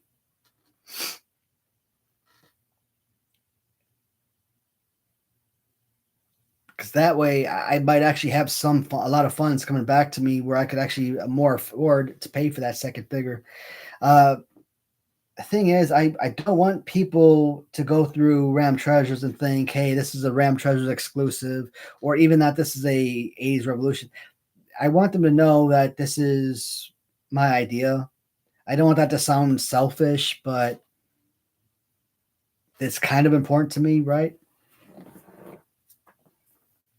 It's kind of important to me that this is something that I've been planning and that this is something I've been working on for a very long time. And this isn't, like I said, this isn't something that just come up in the last few months. Like even last year when 80s Revolution and I were having this little squabble, like the whole squabble was starting because I was planning this right here. I was working on this idea. The squabble wouldn't have happened without this idea in motion.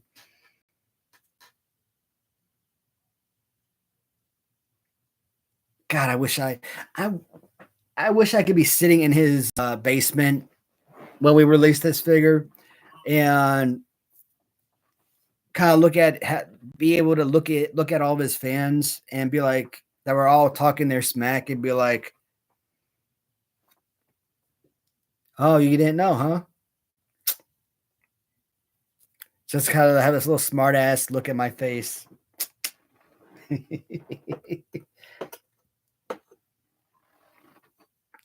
Because I always think, you guys, I think everybody that's watched my video for more than 5 minutes knows that I overthink everything. And yes, I overthought the hell about that scenario. But it was brilliant, though, man. It was a brilliant plan. It was good advertisement. And I was prepared to carry that damn plan out for over a year, and here we are a year later. This was the time to get it working. I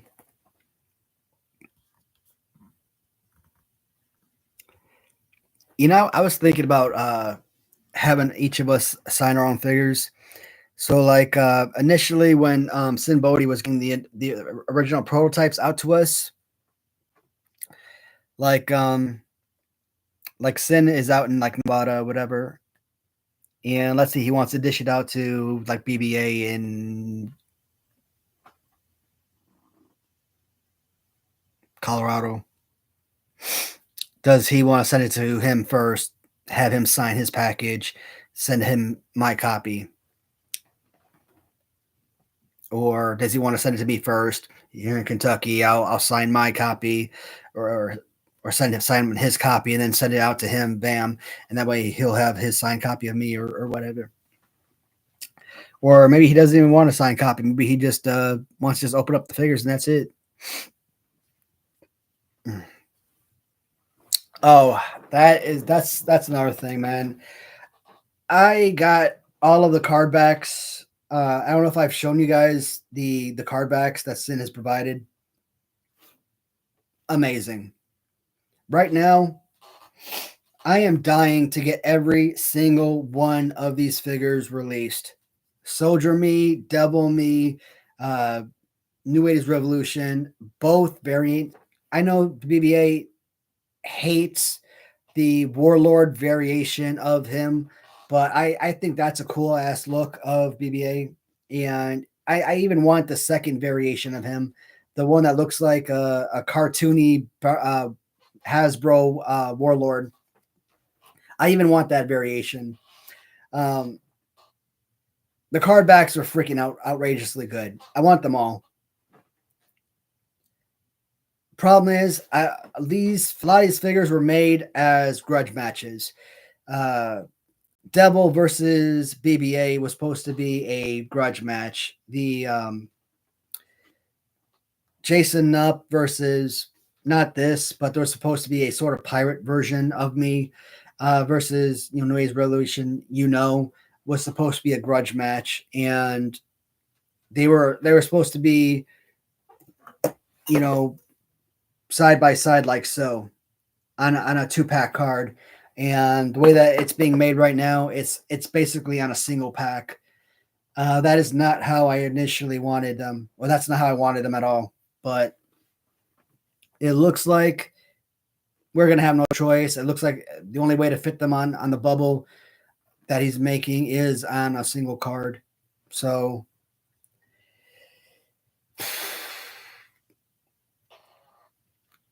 it is what it is. At least when the time comes, I will be able to show you guys the original design of the figures, prototype, if you will, and it'll give you guys a general idea of what they will look like. And if interested,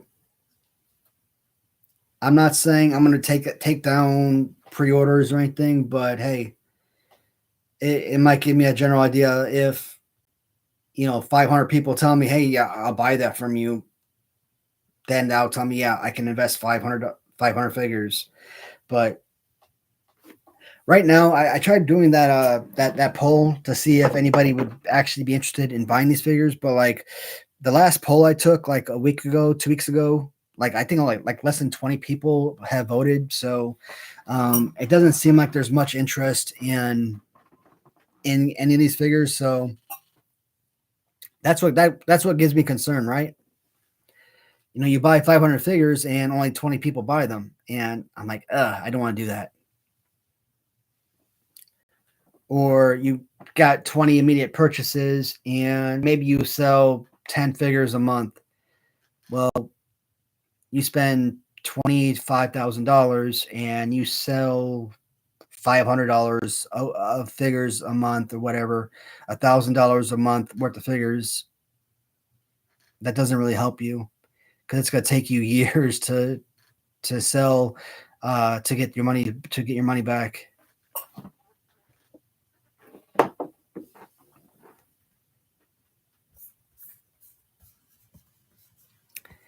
And it's crazy. We're like getting close to 2 hours worth already. That is nuts. I'm trying to see what else did I have on my phone that I can possibly talk about on here. Oh man, you guys see this one right here from Kristen Cabot. Breaks down and resigns after Coldplay Kiss Cam scandal. My life is over.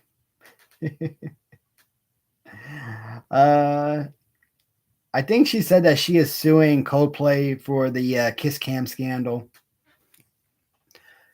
Dude, here's the thing about those two idiots. If these jackasses had played it off and, just stayed still, just let it be, or pretended to give each other a little peck on the cheek or something. A couple seconds later, they would have moved on to somebody else, whatever. But no, they're all, or whatever the heck they did. Like the one girl was like, "Oh my god, I'm so embarrassed." Turns out the other guy, like, oh my, like completely ducks out of the way, like hides. No freaking shit, no doubt that everybody in the world is gonna think that you're freaking over there having an affair. You idiots brought this upon yourself in so many ways. I mean, could you be any more obvious? Uh I mean, it's bad enough that the two of these idiots are cheating on their spouses, but the fact that they could not have played it off any worse it was just absolutely pathetic.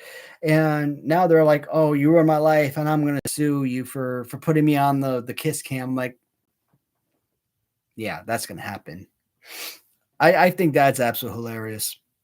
But for like the last week or two, like everyone and their mom are like co-play cam, and everybody's making memes about it. It's like, okay, is it dead yet?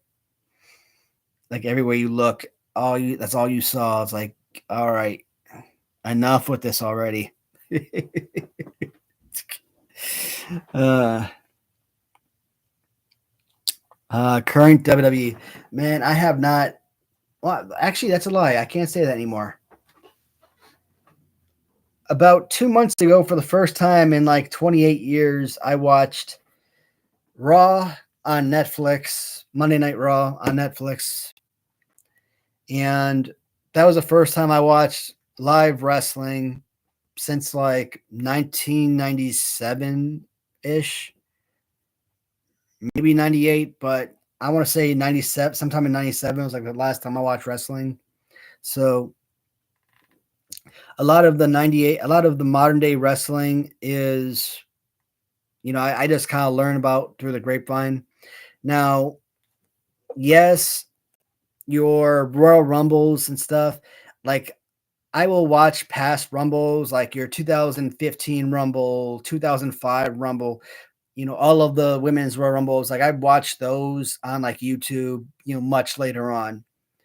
Like in 2021, for example, like I went back and I watched 2019, 20 or 2022, 2019, 2020, 2020 women's Royal Rumbles on YouTube, for example.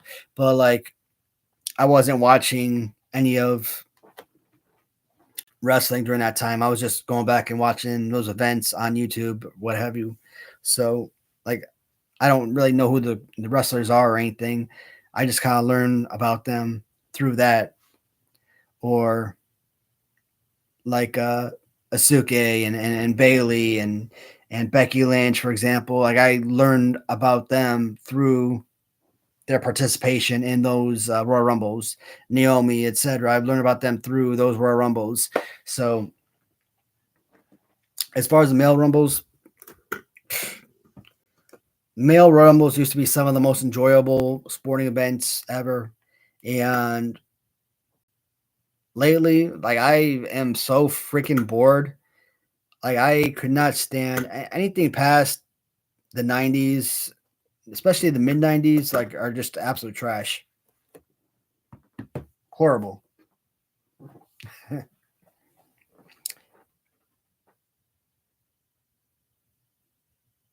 mm. Braun Breaker. So, Steiner brothers have kids in there? Yeah, makes sense.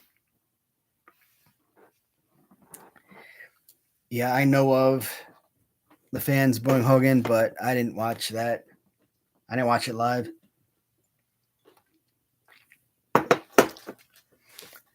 Heard through the grapevine that Hogan was heartbroken that when they did that to him. I'm like, I mean, you're like one of the most beloved celebrities in history. You know, they cheer you and love you everywhere you go, and then you step out into the crowd of the one place, you're supposed to be the most cheered, and you come out to a crowd of boos. It's like, damn, what the hell? What kind of Twilight Zone did I just walk out into?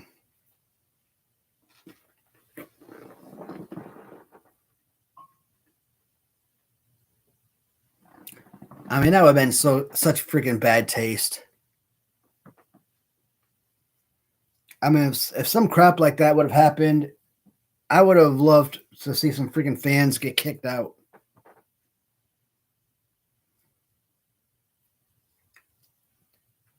I mean, I don't care if you're a paying fan or not. You do some shit like that, you can see your ass way to the door.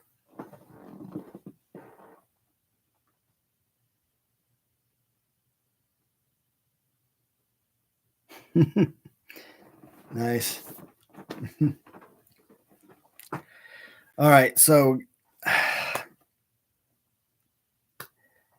all right, guys, here is the plan.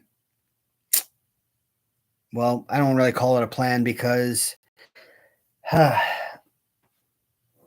really a plan. Every week I talk to you guys about the wrestling line, and every week I can become more and more enthralled with the idea of starting my line, right? And I always say this line is for all of us. It's as much as, all of your guys' line as it is my line, right? It's not just for me. It's Bone Breaking Action line. It's Sim Bodie's line, etc. So it's New Age Revolution's line. I want this line to happen. I feel like my viewers are more invested than I am, and I would feel like if I don't get this line off, I'm going to be letting everybody down. So it is so important that I try to get something growing. Even at the end of the day, if I release only one single figure, I will consider that to be somewhat of a success, as long as I could get something going. I think as long as people know, hey, this was a self-invested item. He got one item out. We can't fault him for that. Whether or not, if the item was a success, if he could get more out, great. If it wasn't, and he could only do one, at least he tried. If I was doing this on my own, I would say go for it, risk it. I still got to think about my wife, right? And is this an investment I need to be taking on right now, knowing that I still have my wife to support?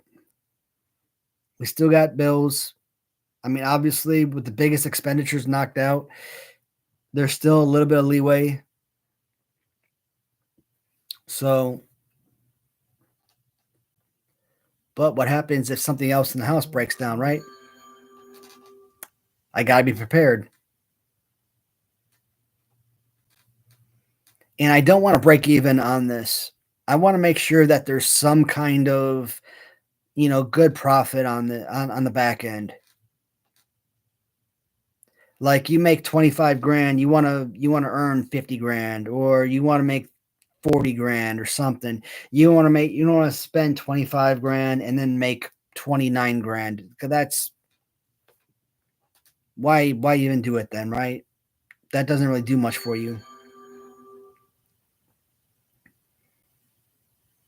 So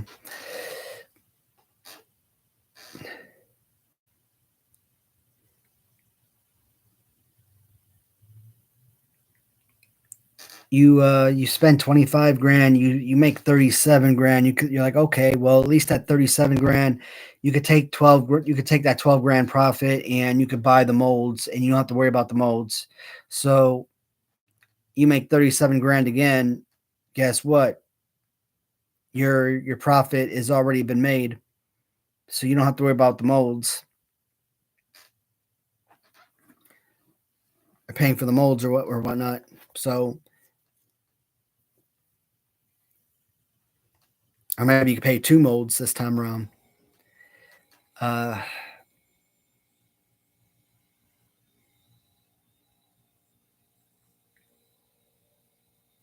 But I listen to you guys too, right? And some of you guys are like, "Hey, don't do it. Not the right time." And I look at what Mattel's doing, and I'm thinking like it's going to take about 6 to 8 months from start to finish. In about 6 months, Mattel is going to drop Wave 2, which is around February. And Wave 2 is going to have your King Kong Bundy and your Ultimate Warrior. And that would not be a good time for me to release my own figure for around $100 when they're coming out with Ultimate freaking Warrior for $25. So, release date is also got to be a good date of contention, right? So,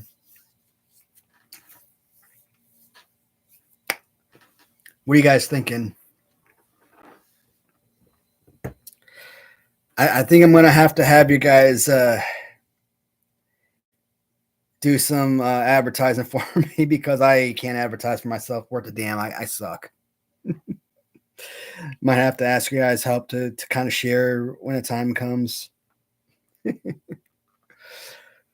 But damn, I'm getting close, guys. I mean, I'm getting close. Shoot. You know what I realized the other day? And I think I knew this already, but I wasn't really paying attention.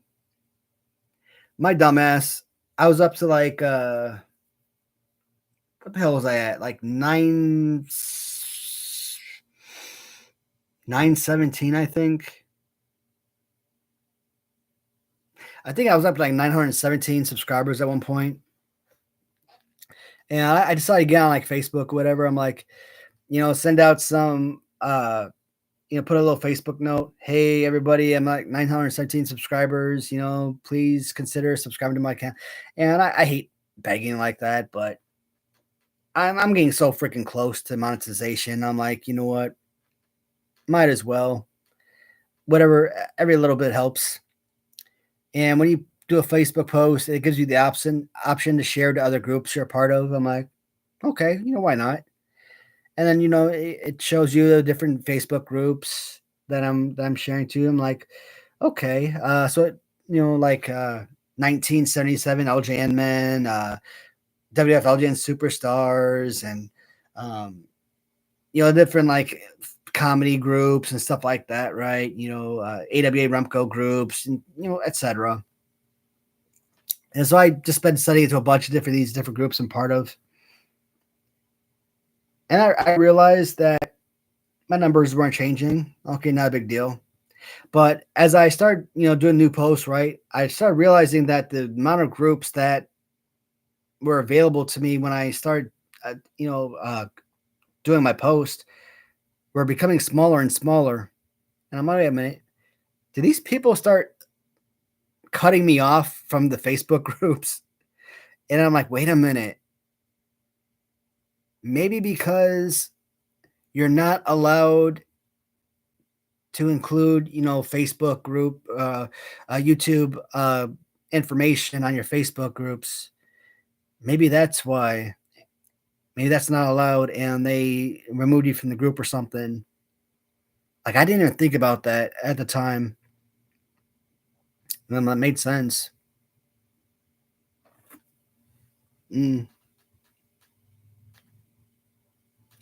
Probably owned a figure in 30 years. Must be doing well with their line. She couldn't make them.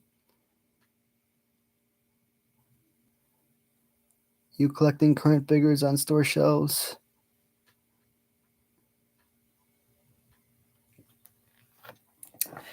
Am I collecting these figures on store shelves? Shoot, man, I'm pretty much creating my own store shelves. Especially when you look at my garage right now, all of those pegboards and little rods I've hung up, man. I'm pretty much trying to create 80s and 90s only. But all the new stuff that's come out, God, I hate zombie sailors, but I got a million zombie sailor stuff, so I got to include them, right? Grapplers and gimmicks, and wrestle something wrestlers, wrestle some the Premier Wrestling, and Epic Toys and Cella Toys, um, Kayfabe Heroes.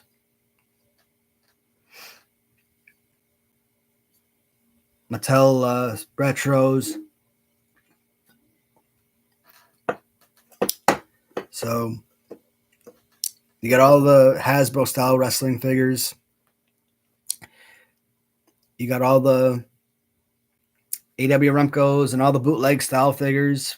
Sun Gold figures, all the Galoobs, Tightrope collectibles.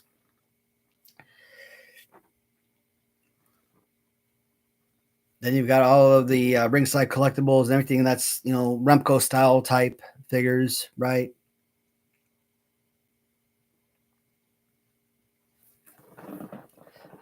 Oh God, I just sat back and my back is killing me again.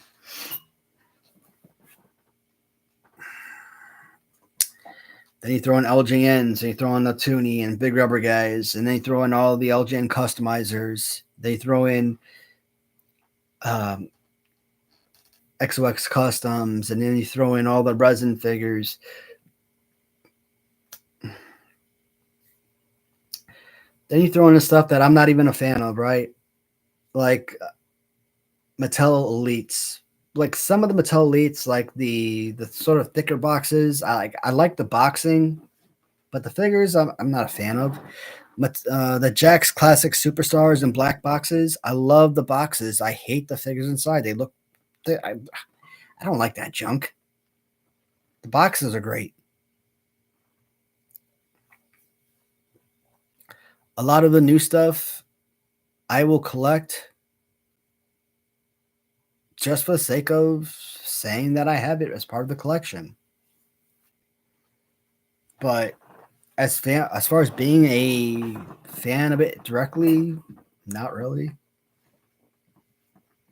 It's not really part of my interest. I've always said that when I started this collection, I want to collect a little bit of everything, because when someone reaches out to me, hey, do you have this? Do you have that? I want to be like, yeah, I do, so that I could pull that collection out and be able to talk about it for that viewer. So that my collection kind of speaks to every interested viewer. So there's a little bit of everything for everyone, so that my channel appeases to everyone.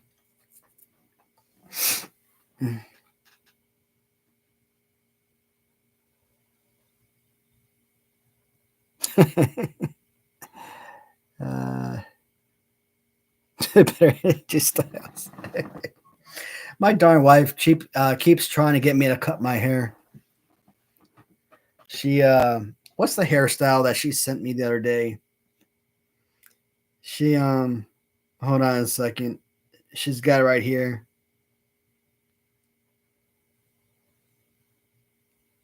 Well, she's got the hairstyle right here, but I don't know if you guys can make it out, but that's the hairstyle she wants me to have. I'm like, nope. I'm like, look, dude, I tell my wife all the time, growing my hair out, it's like a scientist in a lab. If you've been working in a lab for 20 years and your lab burns up and all of your scientific data burns up, all of that data, all of that work and detail that has just gone up in flames, 20 years of work gone in an instance. I've been growing my hair out for like the last, I don't know, 3 or 4 years. Yeah, I'd say about 3 years, 4 years. I don't know, 3 years, 3.5, 4 years. I don't know, something like that.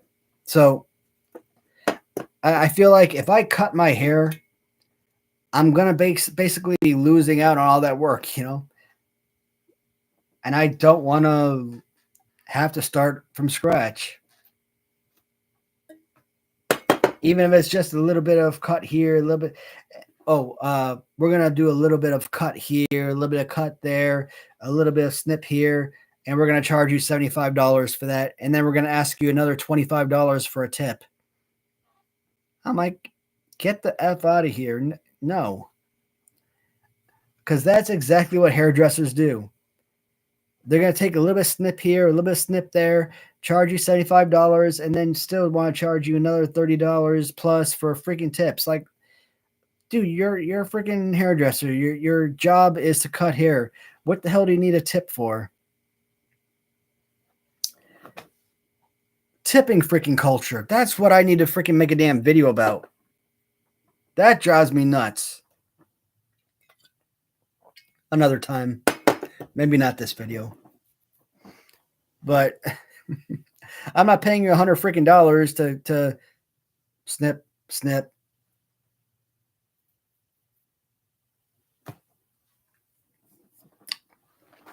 And I'm not cutting off enough of this hair to nope. Mullet. I mean, in all reality, is that what I have? Because I'm not used to having long hair, so like I don't even know. Like I just kind of feel like I have like the Undertaker hair. You kind of have and just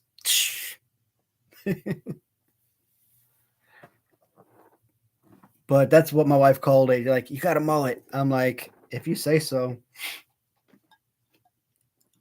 But like I kind of like looked at my hair the other day when I was watching my WCW video.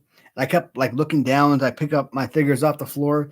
I kept seeing like this bald spot up here. I'm like, dude, do I seriously got a bald spot? I'm like, man, okay, is that a bald spot or is that just the way that I kind of comb my hair to the side? Because I have way too much hair to have a bald spot. It's like, you got a bald spot. I'm like, nah, that can't, that's not a bald spot. I mean, like I said, way too much hair to have a bald spot. That's just got to be the way that I part my hair down the side. Because if I part my hair right here down the middle, yeah, you're gonna have a bald spot right down in the middle, right? So,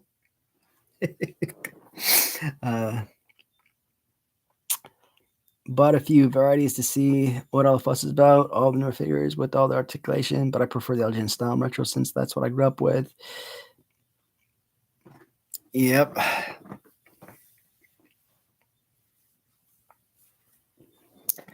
I don't know if I have to ever redecorate my room or anything. Kind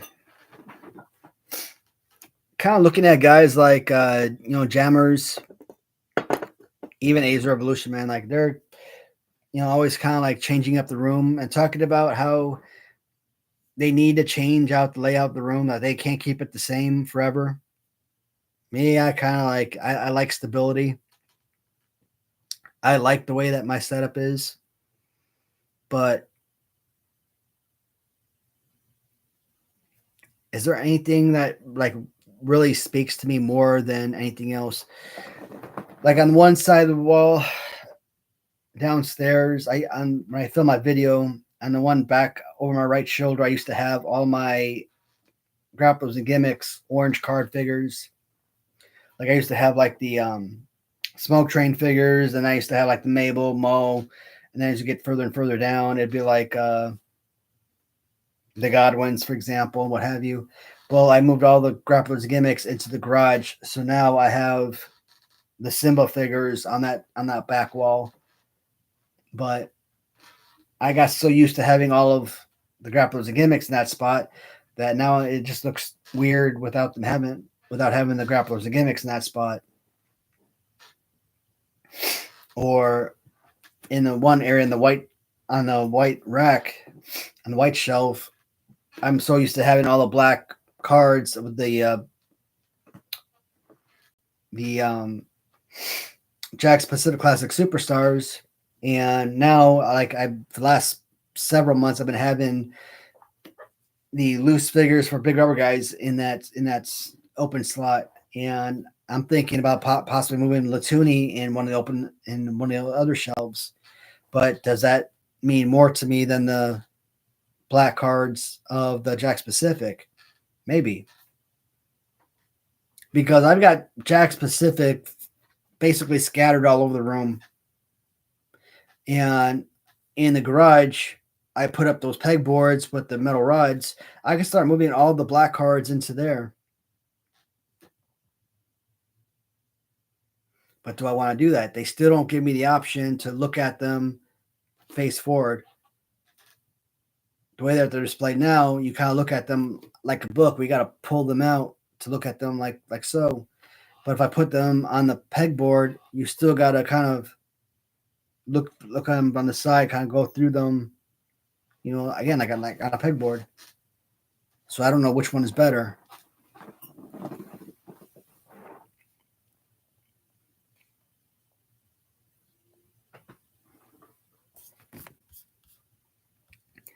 All right, I think I'm going to go through a few more comments. I'm wondering if we're about to call it a day or not. I mean, we're a little bit past 2 hours, so big fan of Big Rubber Guys and Latuni. Bought a bunch of retro packs from Mattel Creations and Ringside. Filling from eBay. Don't cut the hair. Nah, I can't. I can't do the mohawk, but that would be something, though.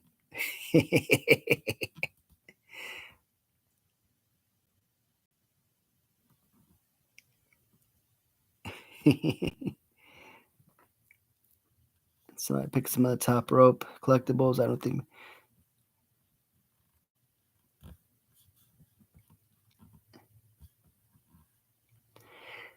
Top Rope. Their PM News did a good job. When is their Yeah, so far all I got is PM News from them, but their Diamond Stud should be coming out soon. I think I just ordered Paul Orndorff recently, and who else they got out? PM News, Diamond Stud, Paul Orndorff. I feel like I'm missing somebody.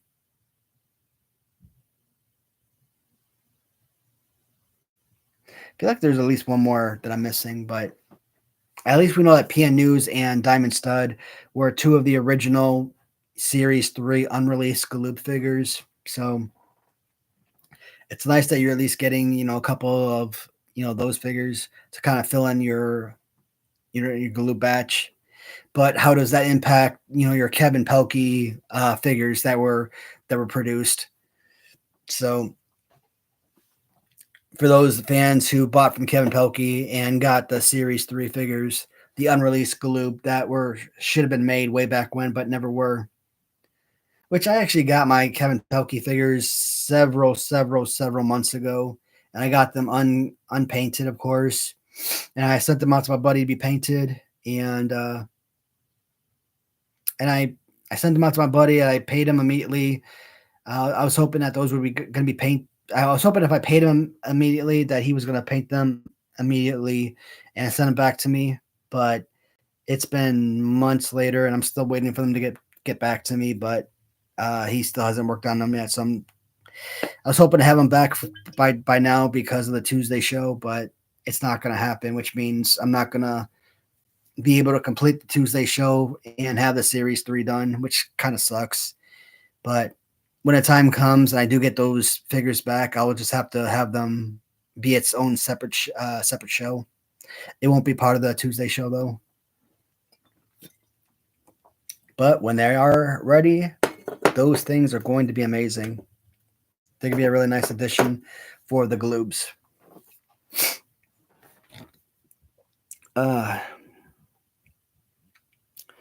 But Top Rope collectibles, or Tightrope collectibles. The Tightrope or Top Rope? Tightrope, I believe.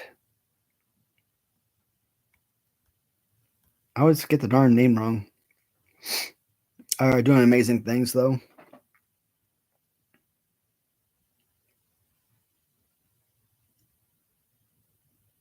Look at Legion of Doom or Warlord for hair ideas.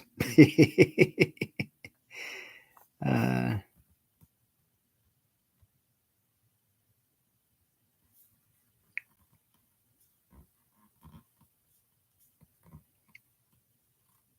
J&J Figures. All right, see. So I got to go back through some of these because I'm way behind, just like last week. We want a line of figures with all figures in a pose like Big John Stud, LJN. Shoot, you ain't kidding. Still one of my favorite poses, especially with the Sid Vicious.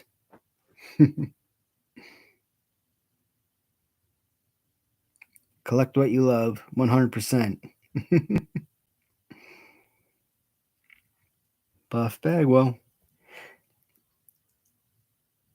Yeah, they still got a Buff Bagwell black pants from Wrestle Something Wrestlers. The red pants variant, I think the red pants variant is like $30 from Wrestle Something Wrestlers, but the black pants variant I think is a little bit more rare. Yeah, I think one goes for around $40. So if you do get the Wrestle Something Wrestlers Buff Bagwell, and you can get the black pants variant, definitely go for that one if you can. That one I think is pretty valuable. Now, is it going to hold up over time? I think so. But I think WSW is still, from figure collection, is still one of the better retro figure lines out there.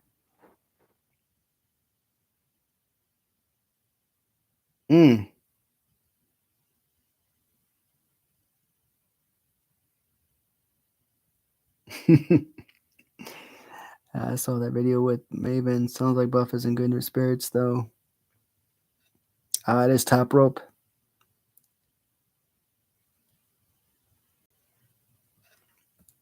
What company makes the best retros right now? So I would either argue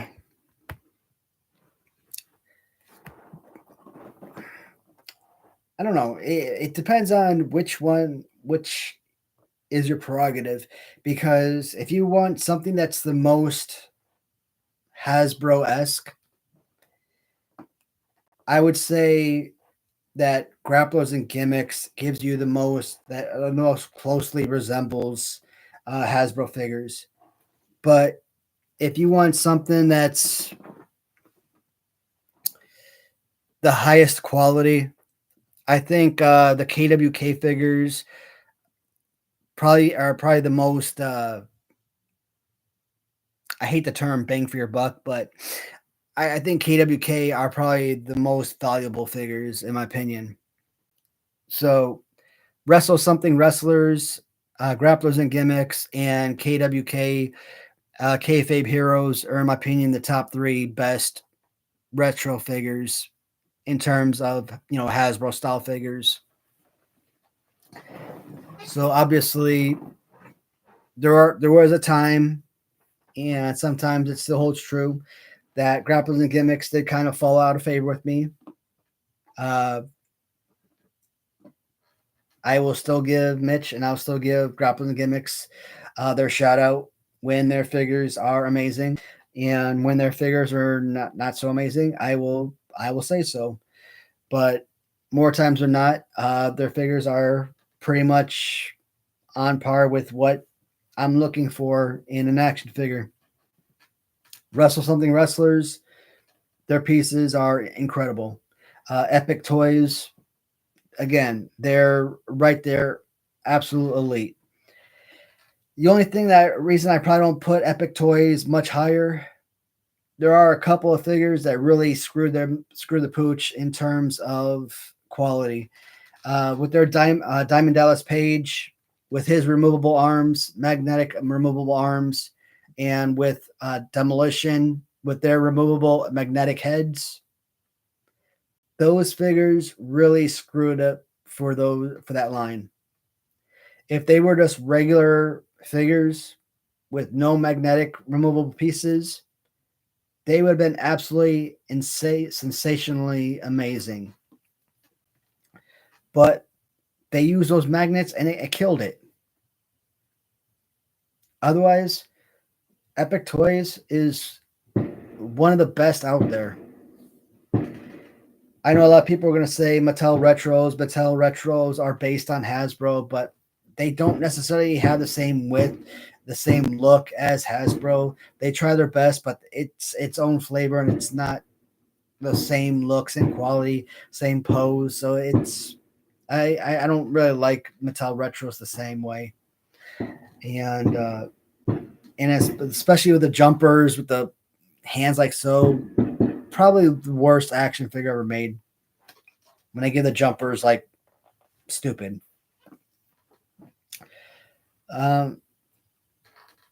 Wrestle something wrestlers with like their Patriot figure. You could take something like the Killer Bees from Epic Toys, for an example. You could take Mantar from the KWK Kayfabe Heroes as an example. You could take something like Santa Claus from Grapples and Gimmicks, or Mabel from Grapples and Gimmicks, right? Those are some of the elite figures from those respective lines. So, and you could kind of compare them. Those are like what I would classify as the top-notch figures from each of those respective lines. So, if you're looking for like the best Hasbro style figures, those lines, and for those respective figures, those are my particular favorites from those respective lines.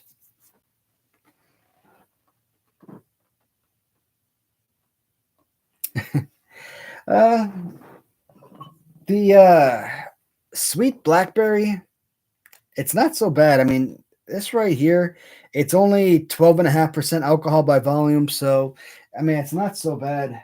I mean, you really don't get drunk off of wine. I mean, you really got to drink a lot of wine to get drunk off of this. So, I mean, I basically have to probably drink like 2 or 3 of these bottles to get drunk. So,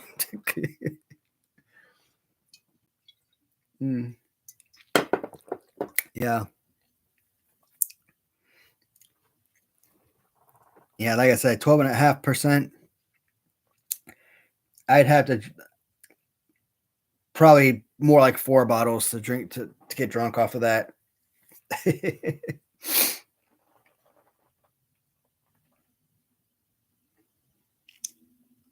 My Lego collection. Do I ever need to start a Lego collect? Nah, shoot. I can't even think about getting into new collections. My second living room. I have a Christmas tree in my second living room because of course I do. Yeah, that Christmas tree is never coming down. It just isn't. People come in my house, it's July, it's like they look at us like we're crazy, but like, well, shit, dude. It's not coming. What do you want? It's not coming down. I'm not taking that damn tree down. My wife ain't gonna help me with it. Take that tree down. So, tree's not coming down, dude. I could call it laziness, but nah, it's laziness. Let's call it what it is. I make excuses, and the excuses are always funny, but it's like, well, you don't take the Christmas tree down after Christmas. You want to take it down after New Year's, but after you don't want to take it down exactly after New Year's, right? You don't want to take it down January 1st. You don't want to take it down. Hey, what's up, Irish? I see you, buddy. You don't want to take it down January 12th or 15th, January 30th or 31st. Maybe you'll take it down February 1st or the 5th or something. But then February 12th rolls around, maybe the 19th, maybe March 1st rolls around. And it's like, shoot, man, it's already March. You know, 3 months has passed. You might as well just wait another 9 months and keep it up for another 9 months. Shoot, at this point, it's like, damn. Well, you're just making excuses now, aren't you?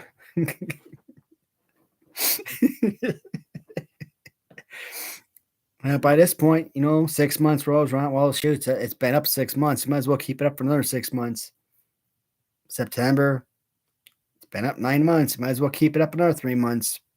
And you just kind of keep that same mindset going. No, but honestly, it's like, I don't know what it was like 2018. We put a damn Christmas tree up. It's like, you know what? Once this tree goes up, we're never taking this bitch down ever again. And it's pretty much been that way. All it does is take up space in the living room. That's about it. But it's in the second living room that's that's not utilized ever, so it's not really like in the way or anything.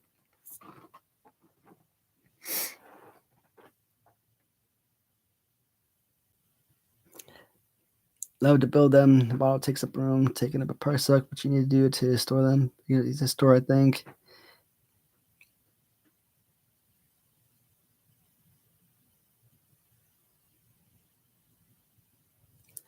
I need to grab some bourbon. Yeah, I think the next time we go to, I think it's called the Liquor Barn. I think next time we go there, we need to grab some bourbon. I think maybe the next week or whenever we go to the Liquor Barn the next time, either we drive to the store, or if we do a Liquor Barn drop off, maybe we'll do that next order.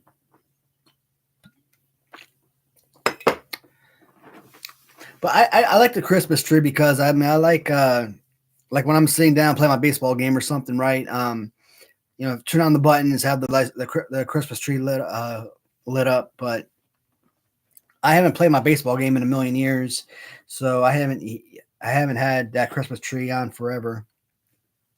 But I don't know. But I think that's pretty much it, man. I'm going through these notes, going through these pictures that I highlighted, just in case there's anything else that I wanted to see to talk about. But I think that's pretty much it.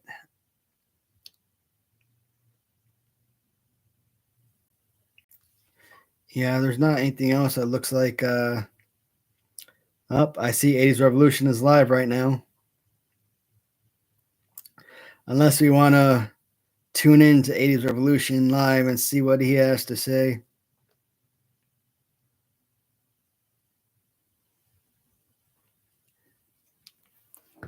I don't know how to tune into somebody else's live stream from here. I'm partial to Scotch, most whiskeys, especially bourbon. Don't fancy Irish whiskey as much, though. Yeah, man, I can't really do all that fancy,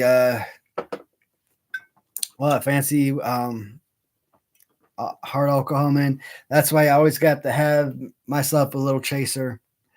But sometimes my wife, she makes me that jungle juice and whatnot, so I'm always chasing the hard alcohol with other alcohol. And she's like, that's how you know you're an alcoholic, when you're chasing alcohol with other alcohol.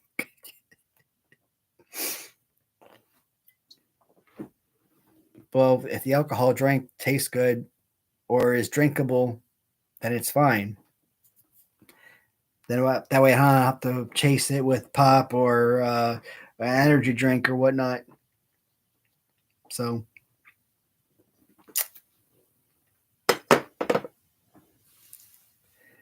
we need to all message our buddy Jason up and be like, look, you need to get on it and start advertising your own action figure, because the 7 people or so that have voted for your action figure isn't going to be doing it. I need to make like 500 sales, damn it.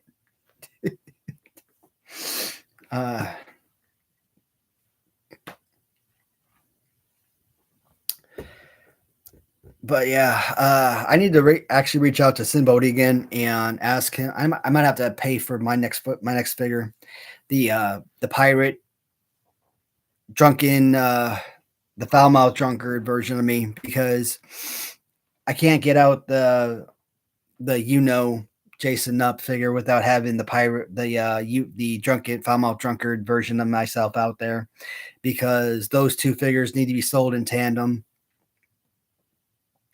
And it can't be the double, and it can't be this guy. It has to be a legitimate foul mouth drunkard. And I think that pirate that I sent him was just like a perfect look. And I mean, it really had nothing to do with me directly, but it was just an awesome look that I found online. I'm like, this kind of looks like Johnny Depp right here, but it fits. It fits for the type of look that I want. And I need to turn this pirate look into an action figure, and turn his face into my face. And this is awesome. How do I make this into a wrestling figure? So maybe I can reach out to Sin, see if we can maybe pay him and get the ball rolling on that action figure.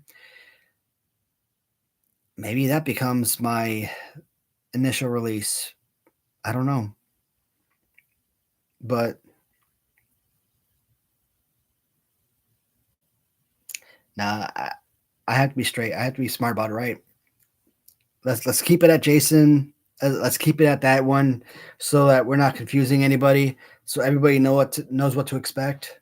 And if we're just doing one figure at a time, that's fine. Because as long as people's looking at the back of the card, they know what figures are common. And if we're only doing one series, that's fine. I think people will be excited about that, even if it's $100 a figure. I mean, I think that'll be, for most adults, that'll be, even for adult collectors, that'll be manageable. You're not releasing one figure every couple of months or something crazy, right?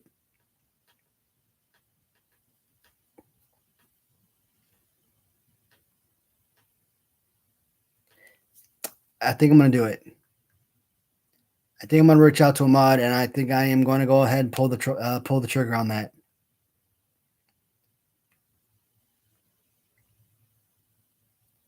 So I just gotta reach out to Sin. I gotta buy the 3D prints from him, the files, and get those out to Ahmad, so that he can reach out to his people in the factory, and they can do what they got to do to get the prints made, the molds.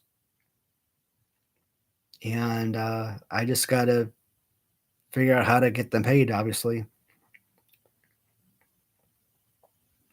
I was really hoping that fund that I set up was going to work, but oh man, that did nothing for me. Ugh. I don't know if I need to like set up a new account or something, or keep that going, because I've done what I could to try to like share that, but that I don't know what else I could do on that. Yeah, that was so damn confusing. I do not know how to use that get up at all. So that I think that's it for now, guys. Unless anybody had anything particular of me, I know that my buddy Irish normally has a Saturday live stream, so I am going to tune into that. And I think 80s Revolution also has a live stream going on right now. So if Irish isn't on, I'll probably tune into that as well. So, and I'm actually sober enough to watch their live stream, so that's pretty awesome.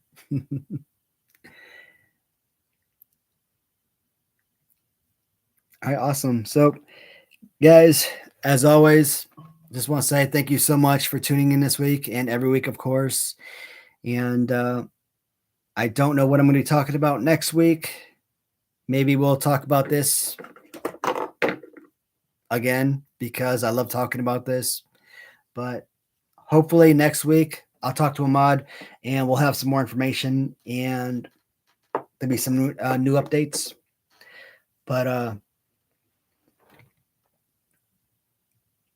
Oh, hey, not going live yet, Irish. All right, bud. No biggie, man. But I'll definitely be tuning into your live stream, buddy, tonight when you go live. um, Other than that, guys, that is it for me for now. And I will be talking to everybody in the comments and seeing you all in the next video. Same thing. Due to the back problems, I will not have a magazine video for tomorrow. I most likely will not have any video Monday. And if this back injury does not heal, probably will not have a Tuesday video either. So until this back problem heals, I do not know when I will have another regular video. I'm hoping at least to have Tuesday's last Galoob video up. But if there's nothing Tuesday, then I don't know. But I'm at least going to try still maintain the Saturday videos, live streams per usual. But if I can't do any regular videos, maybe I'll do another live stream during the week. We shall see. But thanks for tuning in, guys. I will end here. Yeah, man. Hey, Fly. Thanks, buddy.